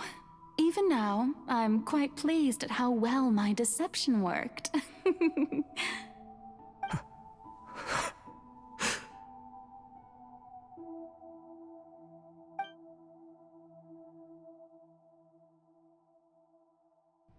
Hydro Dragon, don't cry. I must say, had it been within my rights, I would have loved to judge the heavenly principles themselves. Were they not guilty of essentially the same crime? Egeria stole the power of the primordial sea, and the heavenly principles stole the power you ancient dragons possessed. I, for my part, am the god of justice, And is it not just that your original powers should be returned to you? Speaking of justice, I have always believed that justice lies in the process of pursuing human existence itself. So, if the theft of the primordial sea's might was Fontaine's original sin, then, leaving matters of procedural right and wrong aside, the descent of the Fontainians as humans and their right to exist in this world would be Fontaine's original justice. In other words, existence was Egeria's justice, and to me, justice is the continuation of that existence. Defying the prophecy and ensuring that Fontaine's people shall live on, that should be the justice enthroned over all others. At this point, we, whether it be myself or all other Fontainians, have shouldered the burden of this sin for far too long. Iudex Neuvillette, the highest judge in our land, when you regain your full power as an elemental sovereign, what verdict shall you pass upon us? So when I was invited to the court of Fontaine to serve as Iudex, I see now that that was your idea too. At last, I now understand the true purpose behind this position. In the beginning, I was uninterested in human existence. But these 5 centuries of living alongside them have gradually brought about mutual understanding between us. And I have even attempted to feel as they feel. You are a devious one, Focalors. Things being as they are, surely you know that I could never declare them to be guilty.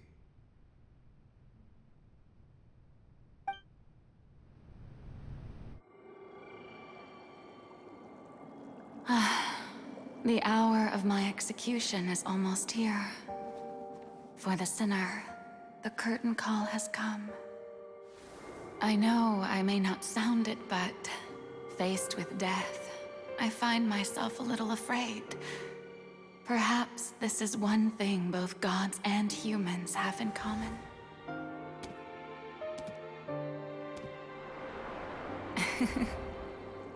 Farewell, Neuvillette. I hope you've enjoyed the part you played these 500 years.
Iudex Neuvillette, hereby declare, people of Fontaine, your sins are forgiven.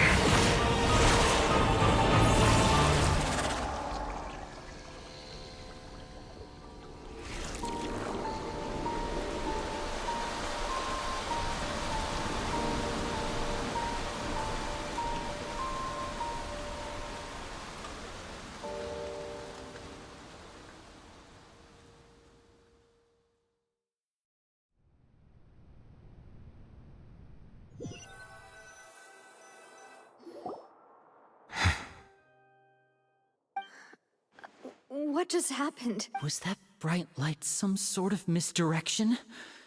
I have a feeling that something huge just happened.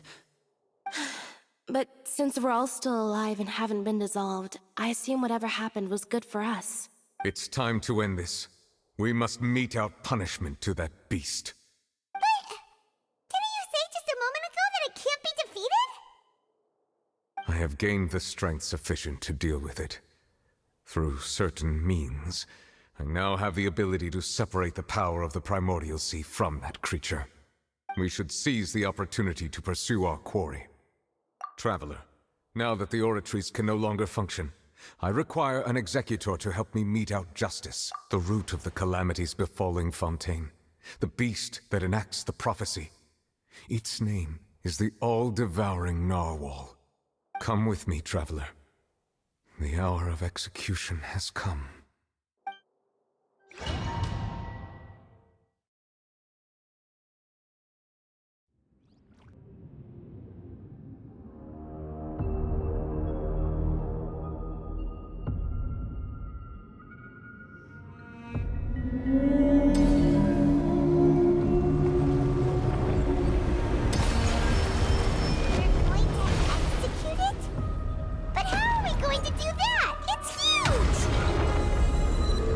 Done my best to separate the power of the Primordial Sea from the whale. Considering the size of the beast, I cannot reach the power source. Unless we can find a way to attack it from within. I shall share a part of the ancient dragon's power with you. We shall look for an opening together.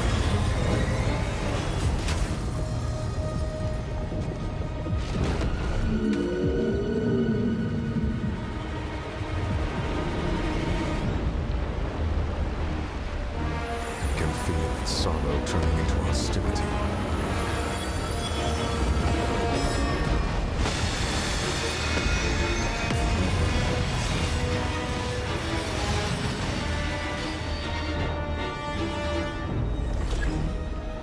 Take it easy.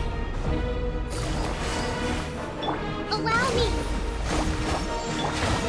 The wind knows me. The all-devouring narwhal cannot resist its instinct to devour. Continue to trigger its hostility. Chance will present itself.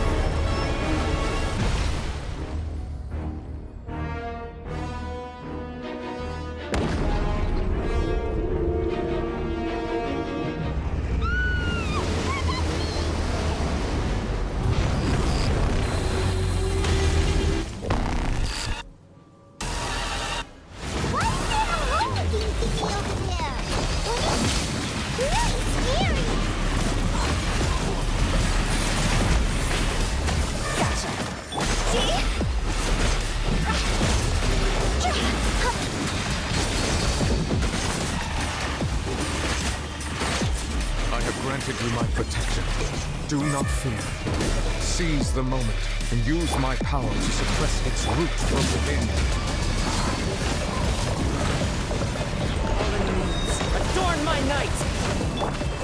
Quietly now. Gotcha. Game's up. Fun's over.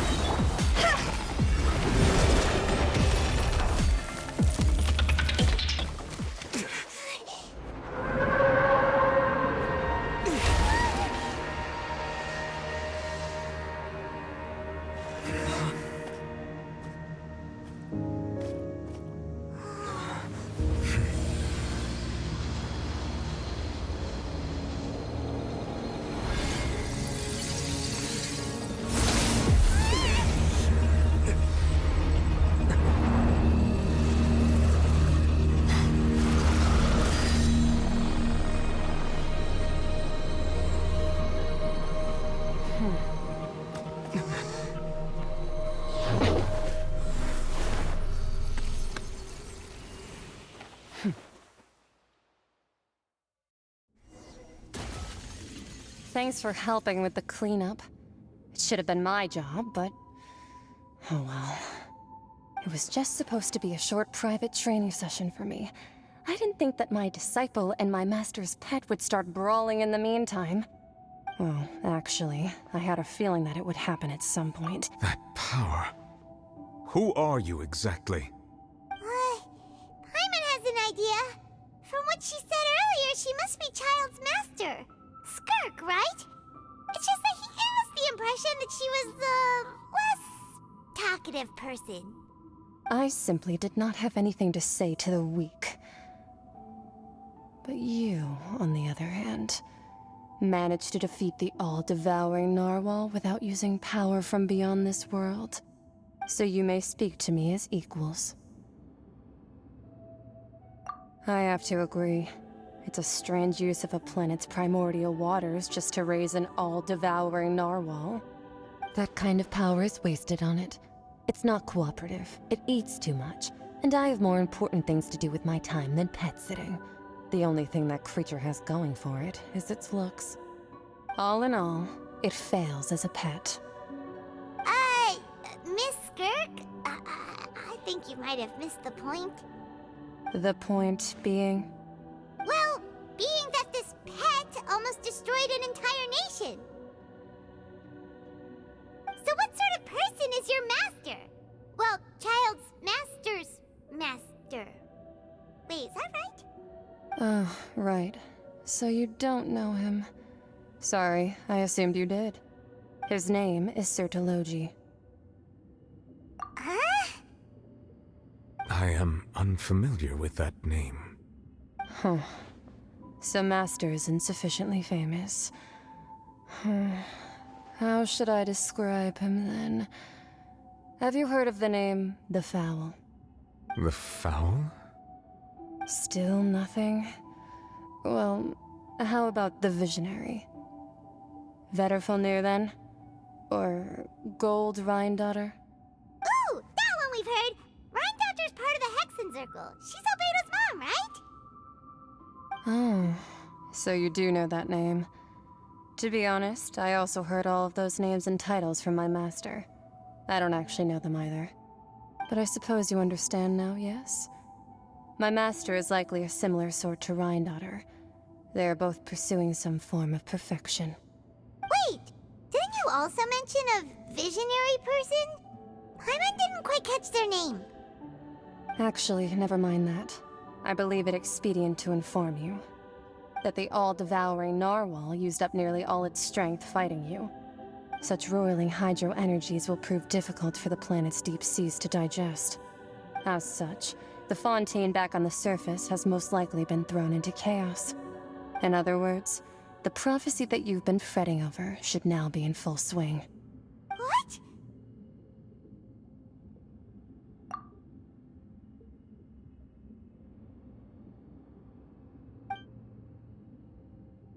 Not to worry. Focalor has already managed to deceive the heavenly principles. In the end, the people will all be dissolved into the waters, and only Farina will remain, weeping on her throne.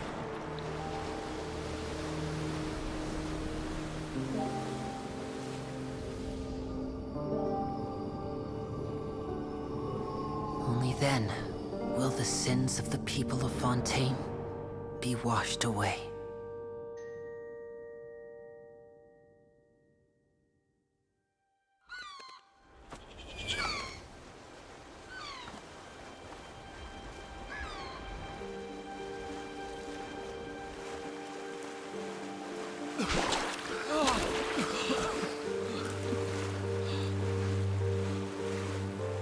Hey!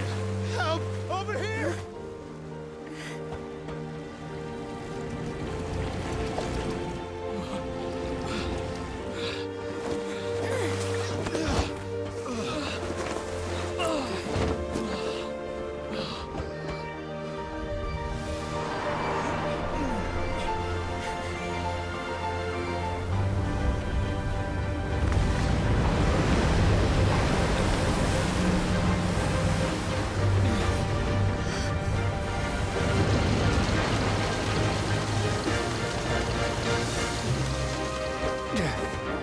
All hands, initiate emergency rescue!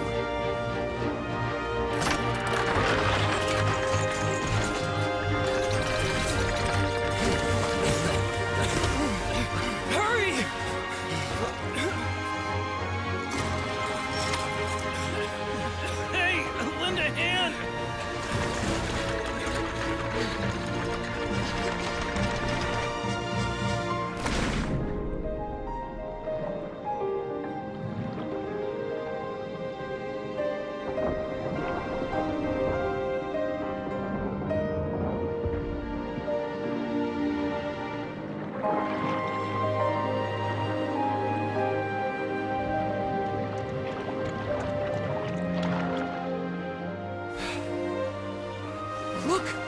water's receding!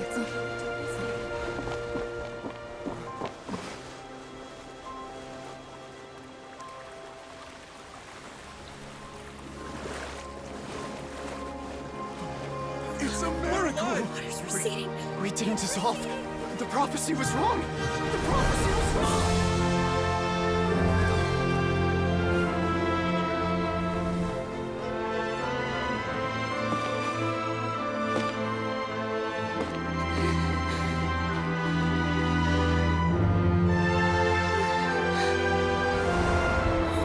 Are you alright? We're saved. The prophecy was wrong.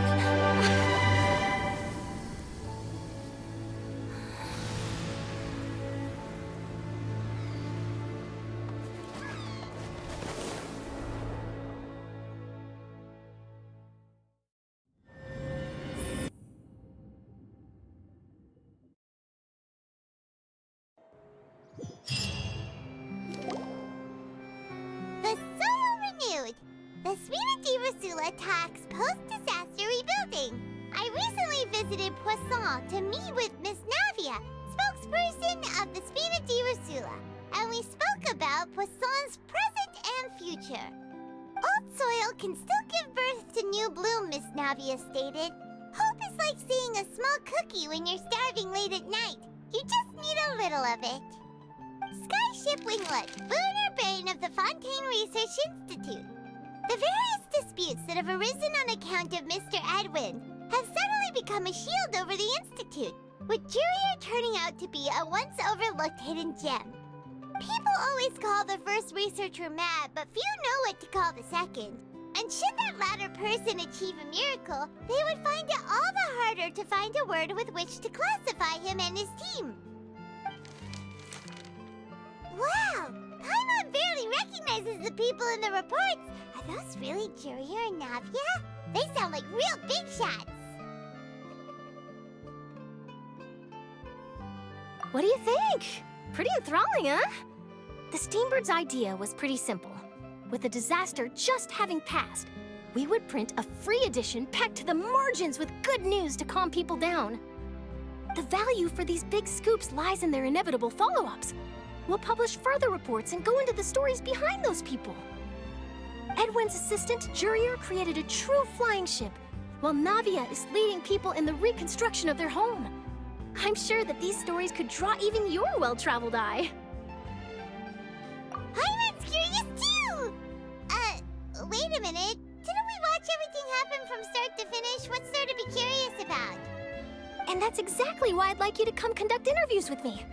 You're the best incubators of news, if you haven't noticed. And also, with you around, I'm sure I'll get to see that Duke.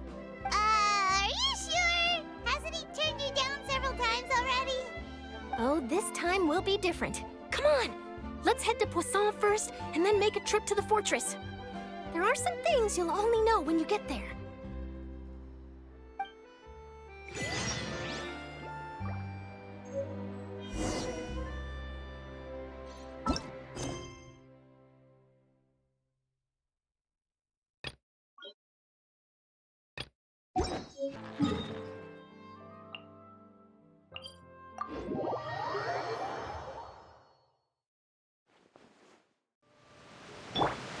Time to go.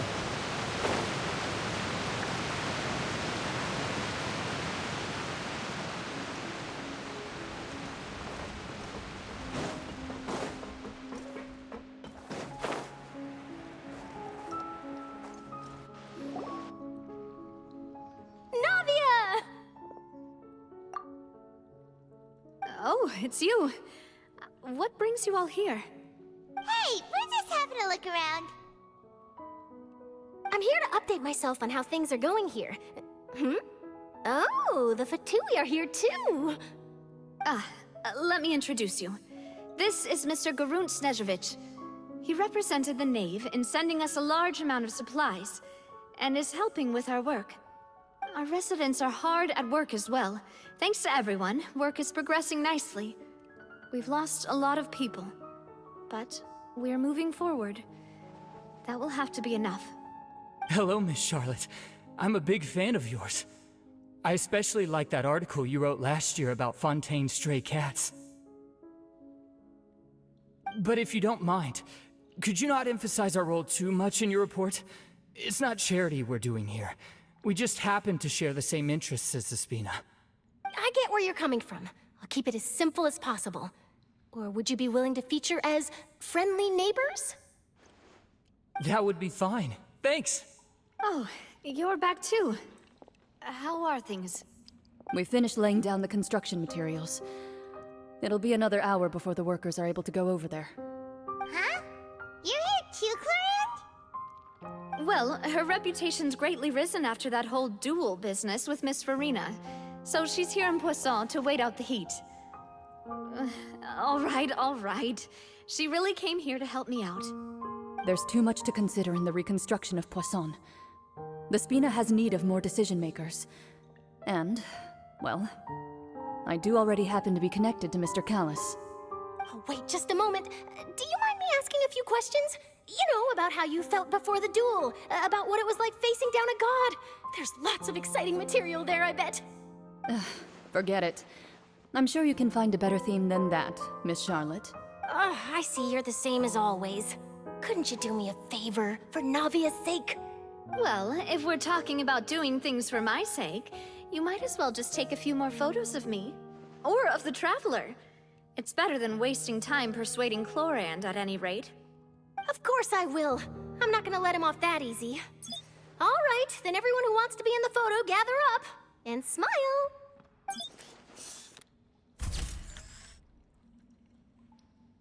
How did it go? Was it a good shot? Did Paimon look cute in it? Not bad. Your addition really helped the composition of the picture. All right, hang on a moment. Let me snap a few more shots.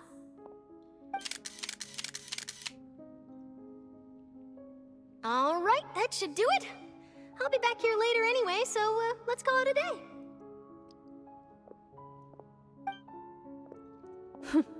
You're very quick.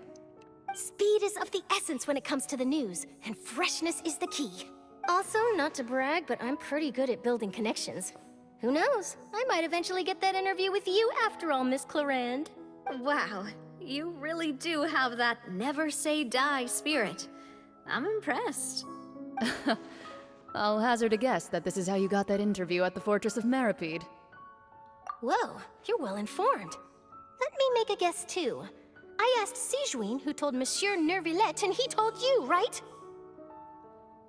That's a very complete information chain.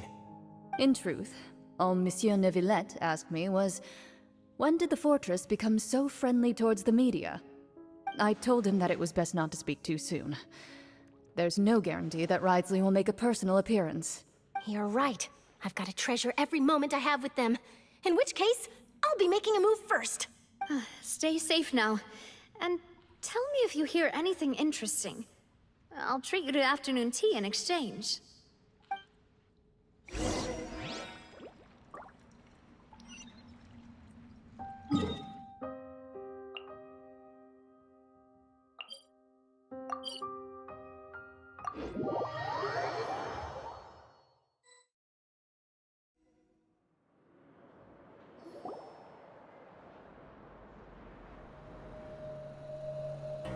Wow, guess we're here again, huh? There's a real nostalgic feeling to this. Looks like you've been missing us. Duke! Did you come all the way to the entrance to greet us? Of course. I'm here to welcome you and our dear Miss Charlotte, whom our good head nurse recommended to me. It's an honor to finally meet the much-rumored Duke. Thank you for consenting to my visit to the fortress, sir. No need to thank me. But that said, I shouldn't be the focus of your interview. I trust you recall our agreement? Of course, of course. All right then, this way.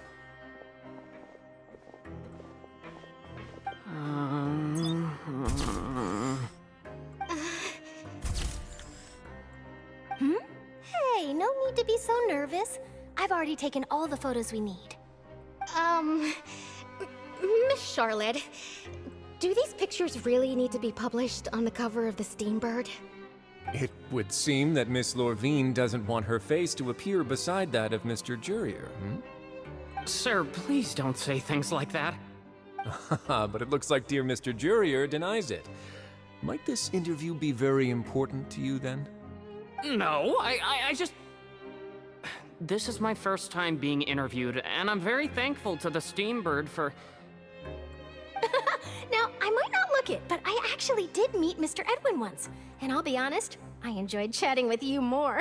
You've definitely got more of that genius vibe going on. The boat that brought about a miracle, the ark that saved the people. Why, you recreated a myth back there, like an emissary of legend. Still, if I might ask, where's that flying ship now? Huh! Looks like Charlotte's trying to get herself another exclusive scoop. I have to apologize, but that ship is presently in the bowels of our factory. I'm afraid it won't be easy for you to get a shot of it. Really? Well, then in that case, could I have an interview with you to make up for that loss? You already know my answer, I'm afraid. Best you interview our head nurse instead. Or perhaps you'd like to take another photo of this couple of researchers? Did you really have to use the word couple? Well, then, 2 solo photos will do. Is my hair messed up? Please, someone help me have a look. Things sure are getting pretty lively here. We've seen this kind of thing before. Oh, seems like everyone's here. Would any of you like to try this new drink I came up with? Ah, Sigewinne. Hey, Miss Charlotte. Why don't you, take some pretty photos of our head nurse? Sure. Come on, Miss Sigewinne. Over this way. Let's find a brighter spot. Huh? Sure. Do I have to smile? So, how have things been at the fortress? Same old, as you can see. Fontaine's undergone some changes, but this place is still more or less the same. Other than that flying ship, it got a tad too much attention, I think. That's why I decided to let the interview go through. We should direct more public opinions toward the behind-the-scenes heroes. Am I right, Mr. Jurier? Miss Lorvine? You're too kind, sir. I believe that you too should have your day in the sun. Not that you would want that, which is a pity. I'll just leave the spotlight to you two.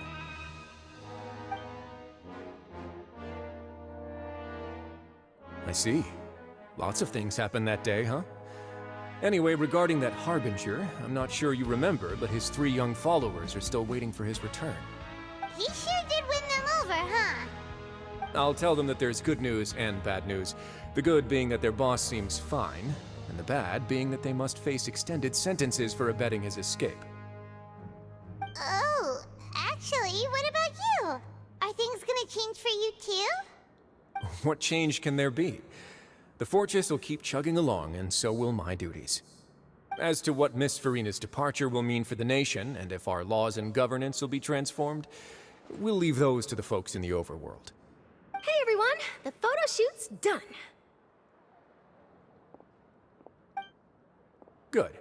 In that case, let's call it a day here. Thanks for your cooperation. Come on, Traveler, let's go. Till next time, everyone. There'll be a next time? Maybe. Who knows? I might write a story about the underwater factory next time. Until then.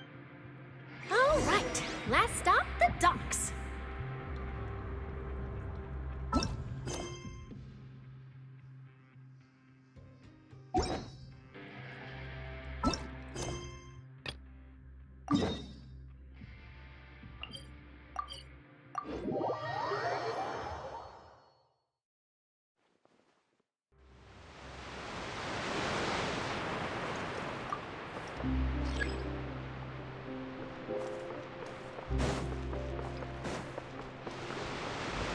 Time to go.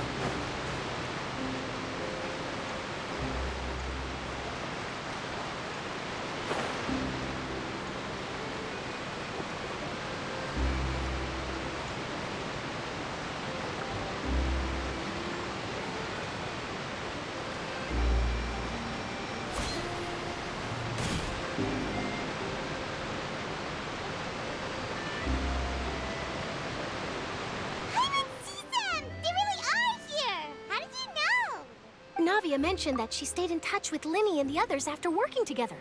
Apparently, they've been at the docks distributing these strange pockets the whole time since. Traveler, Paimon. Ah, and Miss Charlotte, too. Would you like a magic pocket? What sort of gadget is it? It's a wondrous bag that can be used to carry many things. The water level has returned to normal, but if you see any of your things floating around, you can use this to carry them. Or you could trick a friend into doing it for you. Trick a friend? I wonder which of my friends would fall for that.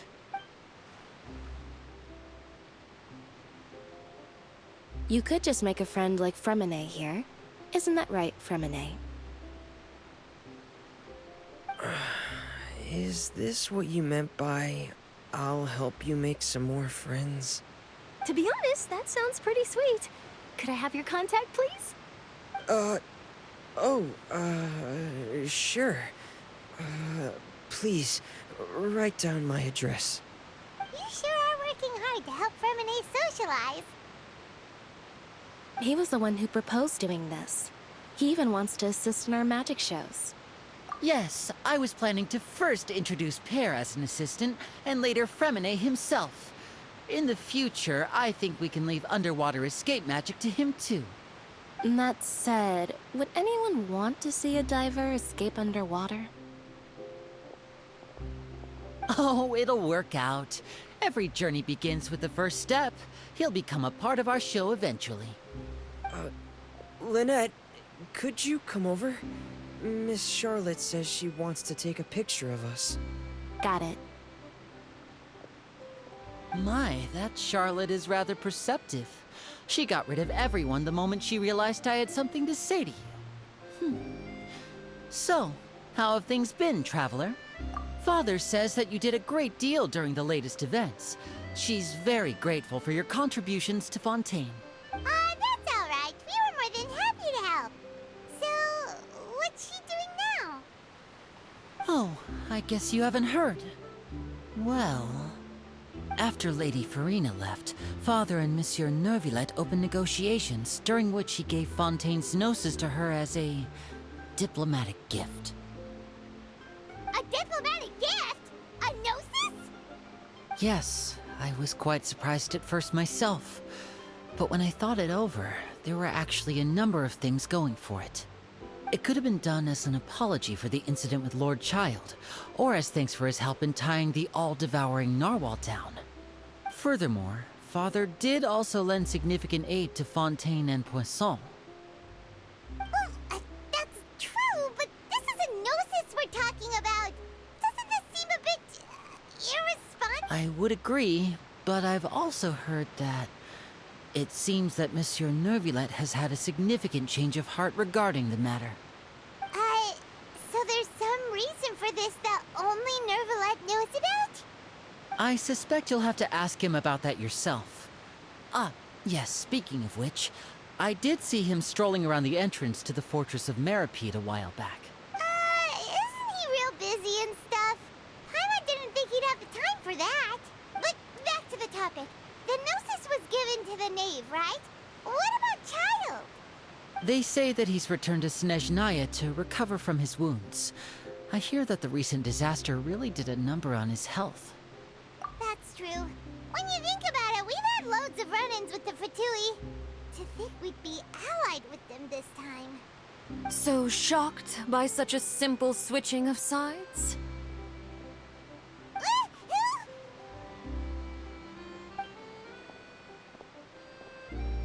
Father! Well, what do you know? Come to the docks to see how my children are doing and meet the Traveler by chance. Please do not pay my accomplishments in Fontaine too much mind. I would have done them regardless. Are you going to take the gnosis back to Snezhnaya? That is our duty as harbingers, yes. Don't be too preoccupied with sides. The goal of the Fatui concerns not a single place or person, but the entire world. With such a grand goal in mind, it is inevitable that we must wear many masks. Switching my masks is something I've always done. Well, that depends on many things. No one truly knows what the future holds. What good is honesty if you can't rely on it forever? As for you, I very much look forward to our next collaboration. Good things cannot be achieved alone, and you've proved yourselves to be great partners. A vision? All right. I'll remember to return it.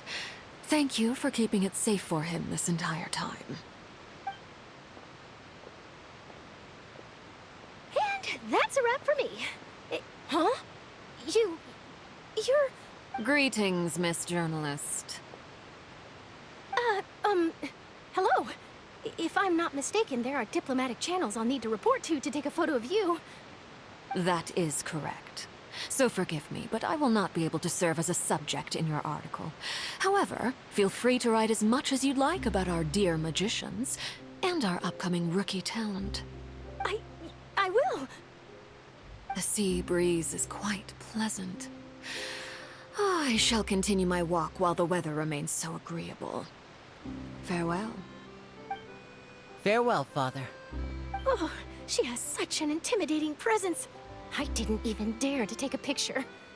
Thankfully, I've already wrapped up all my pre-scheduled interviews. Thank you all. This'll be more than enough for me to write about, I'm sure. Don't be too nervous. Why don't you take a magic pocket before you go? Here, Traveler, Paimon, you take one too. To move things about? That's right. Funny. I was giving out magic pockets when we first met too. And what do you know? I'm doing the exact same thing right now. So many things have happened, but the pockets are still the pockets. I guess this must be life. We will all follow our own paths, and serendipity will lead you to your fated friends. All right then. We'll be handing out pockets in some other districts later, so we'll get going now. Have a good day, you two. Well, guess we sent Charlotte off. Shall we go see how Neverlette's doing?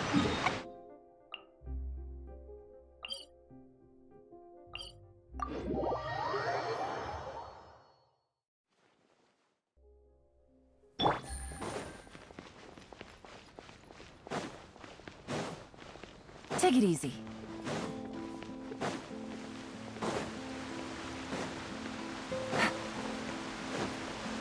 Take it easy.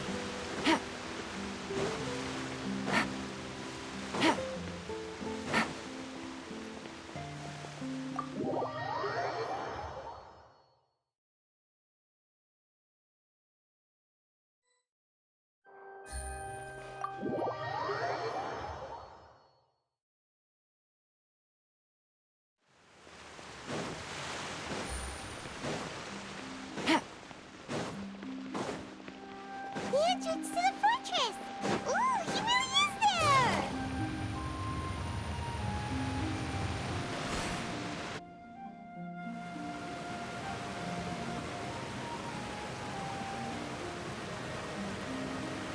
So, you really are here, Neverlette! Paimon didn't think you were going to have free time this hour of the day. Really? Oh, I suppose you must have met Mr. Linney. He took the time to greet me earlier when he passed this way. In any case, you came at a good time. I was just considering reaching out to you to set up a meeting, so I may explain some things that I haven't had the time to before. Aw, Paimon's glad that you remembered. Thank you for keeping us on your mind, what with you being busy and all. Alright, let's have it then. How was Fontaine actually saved? The whole business is still quite the mystery to us. It is strange how words can often leave a bitter taste in the mouth when it finally comes time to say them out loud.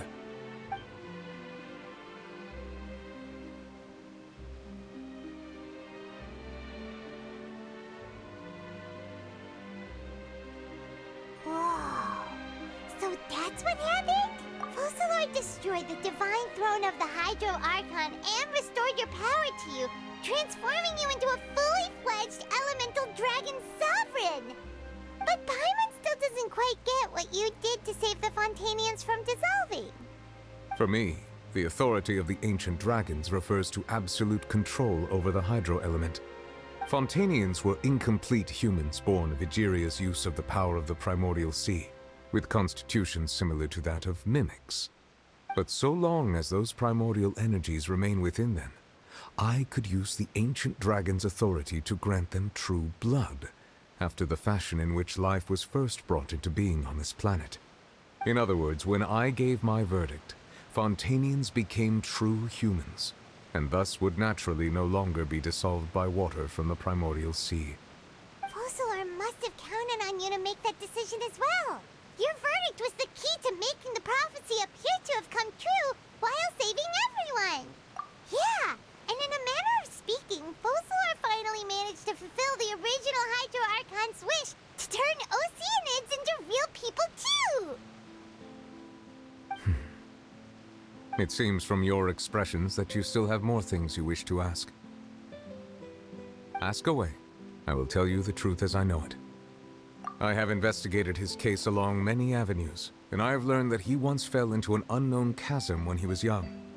There, by chance, he awakened the all-devouring narwhal.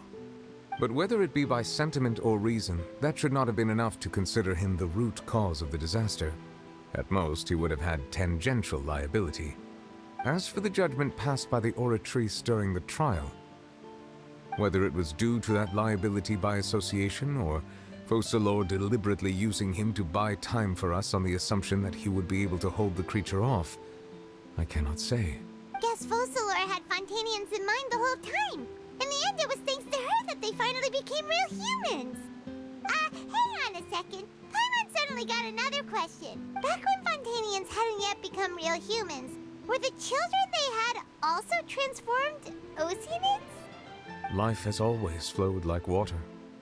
Do you recall how Fontainians would often come to the Fountain of Lucine to pray for children? Yeah, Lynette said the fountain is where all the waters in Fontaine converge. In truth, even those couples did not know that such prayers were no mere custom, but instead a form of ritual. Those Oceanids who were blessed within the spring water would later descend as new humans in the coming months. Paimon sorta gets it now. Either way, it seems like this ritual won't be of any further use, but it'll probably live on as a local custom. Ask away. I will tell you the truth as I know it. Yeah, about that.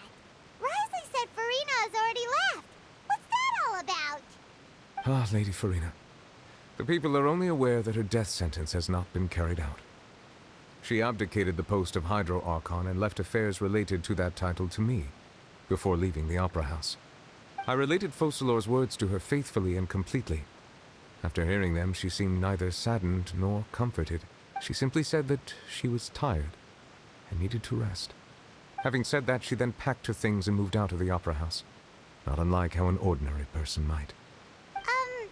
But she's still got a place to stay, right? You need not worry. I will make arrangements to ensure that she will not want for food, clothing, board, or travel. In truth, I am somewhat happy for her. The wear and tear on her spirit will, of course, take time to heal, but now that she no longer has to play the role of Focalor the Hydro Archon, she can finally lay down her burdens and lead a normal life. What about you then? What are your plans now that you've regained your full powers as the Hydro Dragon? After Focalor passed on, the Oratrice also ceased to function. This matter will directly affect our trials. After much careful consideration, I've decided to take over its role in our courts.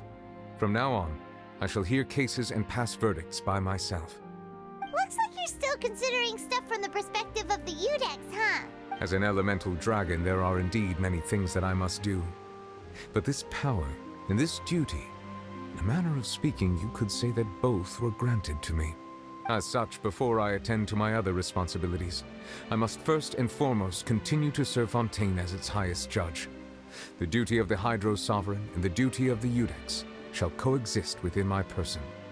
Additionally, the Hydro Archon's departure has brought about another problem, which is that the Opera House shall no longer produce indemnitium. That's true. That power was derived from the people's faith in the Hydro Archon, wasn't it? Wait, but the various mechs and machines in the city are all still okay. Where are they getting their energy from? As I am now, I have full command over New Musia, and it can serve as a complete substitute. Another reason why I cannot quite leave Fontaine immediately. Wow. This ancient dragon's authority stuff is really quite useful, huh? Ask away. I will tell you the truth as I know it. Oh, that's right! They say you've given it to the knave as a diplomatic gift or something! Leaving aside their intentionality, the two Fatui Harbingers have indeed done much for us during this crisis. Their sole remaining goal in Fontaine, at least at this point, would seem to be the Gnosis. The Oratrice has ceased to function. The Hydro Archon's divine throne is now no more, and I do not need the Gnosis's power. As such, it has lost all meaning for Fontaine. If the Fatui have impure designs, then we might as well accede to their request now, and avoid unnecessary conflict. What complicated considerations! Paimon thought you were just giving it to them out of gratitude to the knave and as an apology to Child. Ask away. I will tell you the truth as I know it. You will soon be heading to Natlan, I presume. I'm afraid that I have little talent as a travel guide, so all I can do is tell you what I know about that land. As far as I'm aware, Natlan can be said to be a nation of dragons. A nation of dragons? You mean like you? No, I suspect that I would not find myself welcome there. Unlike ancient dragons such as myself, the dragons of Natlan have undergone long years of development and evolution. Large numbers of them have entered a form of coexistence with humanity. Natlan is also the nation of war. War ravages those lands like an undying flame. There is one other piece of information I got incidentally from my negotiations with the knave that I believe may be useful to you. The Harbinger known as the Captain has thrown his hat into the endless ring of war. The Captain. Sounds like a real tough customer. Seriously, everywhere you look, there's a Fatui Harbinger doing their thing. I suggest that you fully prepare yourself before going to Natlan. In the meantime, Fontaine's doors will always be open to you. Ask away. I will tell you the truth as I know it. Hang on a sec. Paimon's still got a question about Gnosis. When we spoke to Linny earlier, he mentioned that your attitude towards giving away the Gnosis had clearly changed. We guessed that there might be some reason for it that only you were aware of. No wonder the House of the Hearth is the Fatui's intelligence division. They are certainly sharp. So regarding this specific issue, I was just getting ready to share something with you. What is it? In truth, I exchanged some further words with that lady named Skirk after sending you two back to the surface. It went something like this.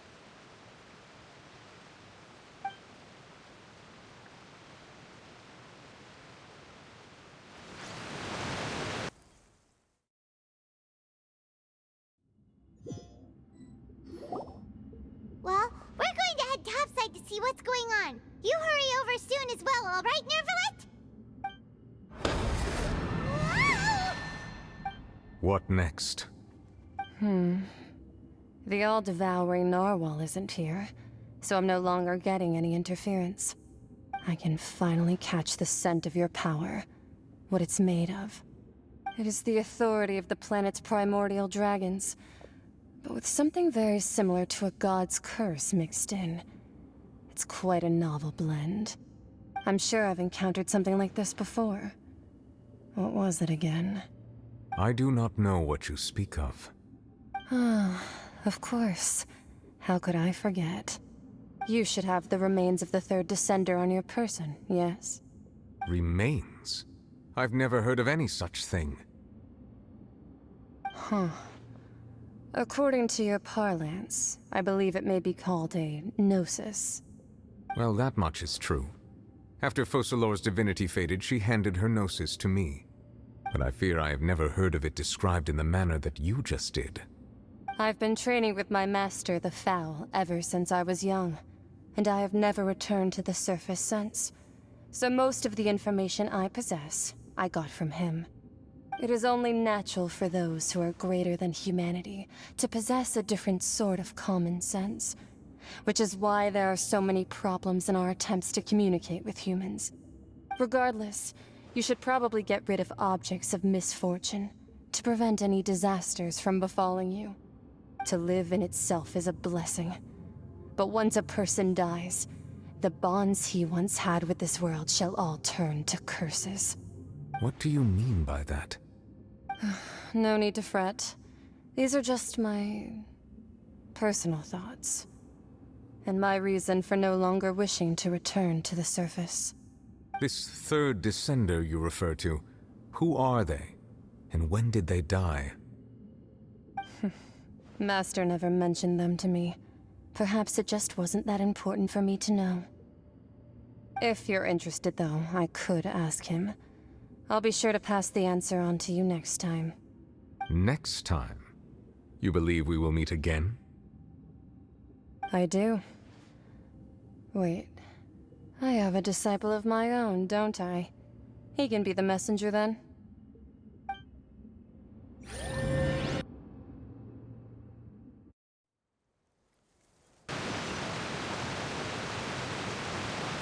That's what she told me. Whether it would prove useful or not, I wanted to pass that information on to you. The remains of the third descender? So that's what the Gnosis actually are. Paimon just thought they looked like chess pieces. How could they be a person's remains? All the same, assuming that there was no misunderstanding or special metaphor at play, that is what she meant to say. And she said that it would bring misfortune and that you should check it, which is why you gave it to the Fatui. If she speaks the truth, then I would simply be putting Fontaine at unnecessary risk by keeping it here.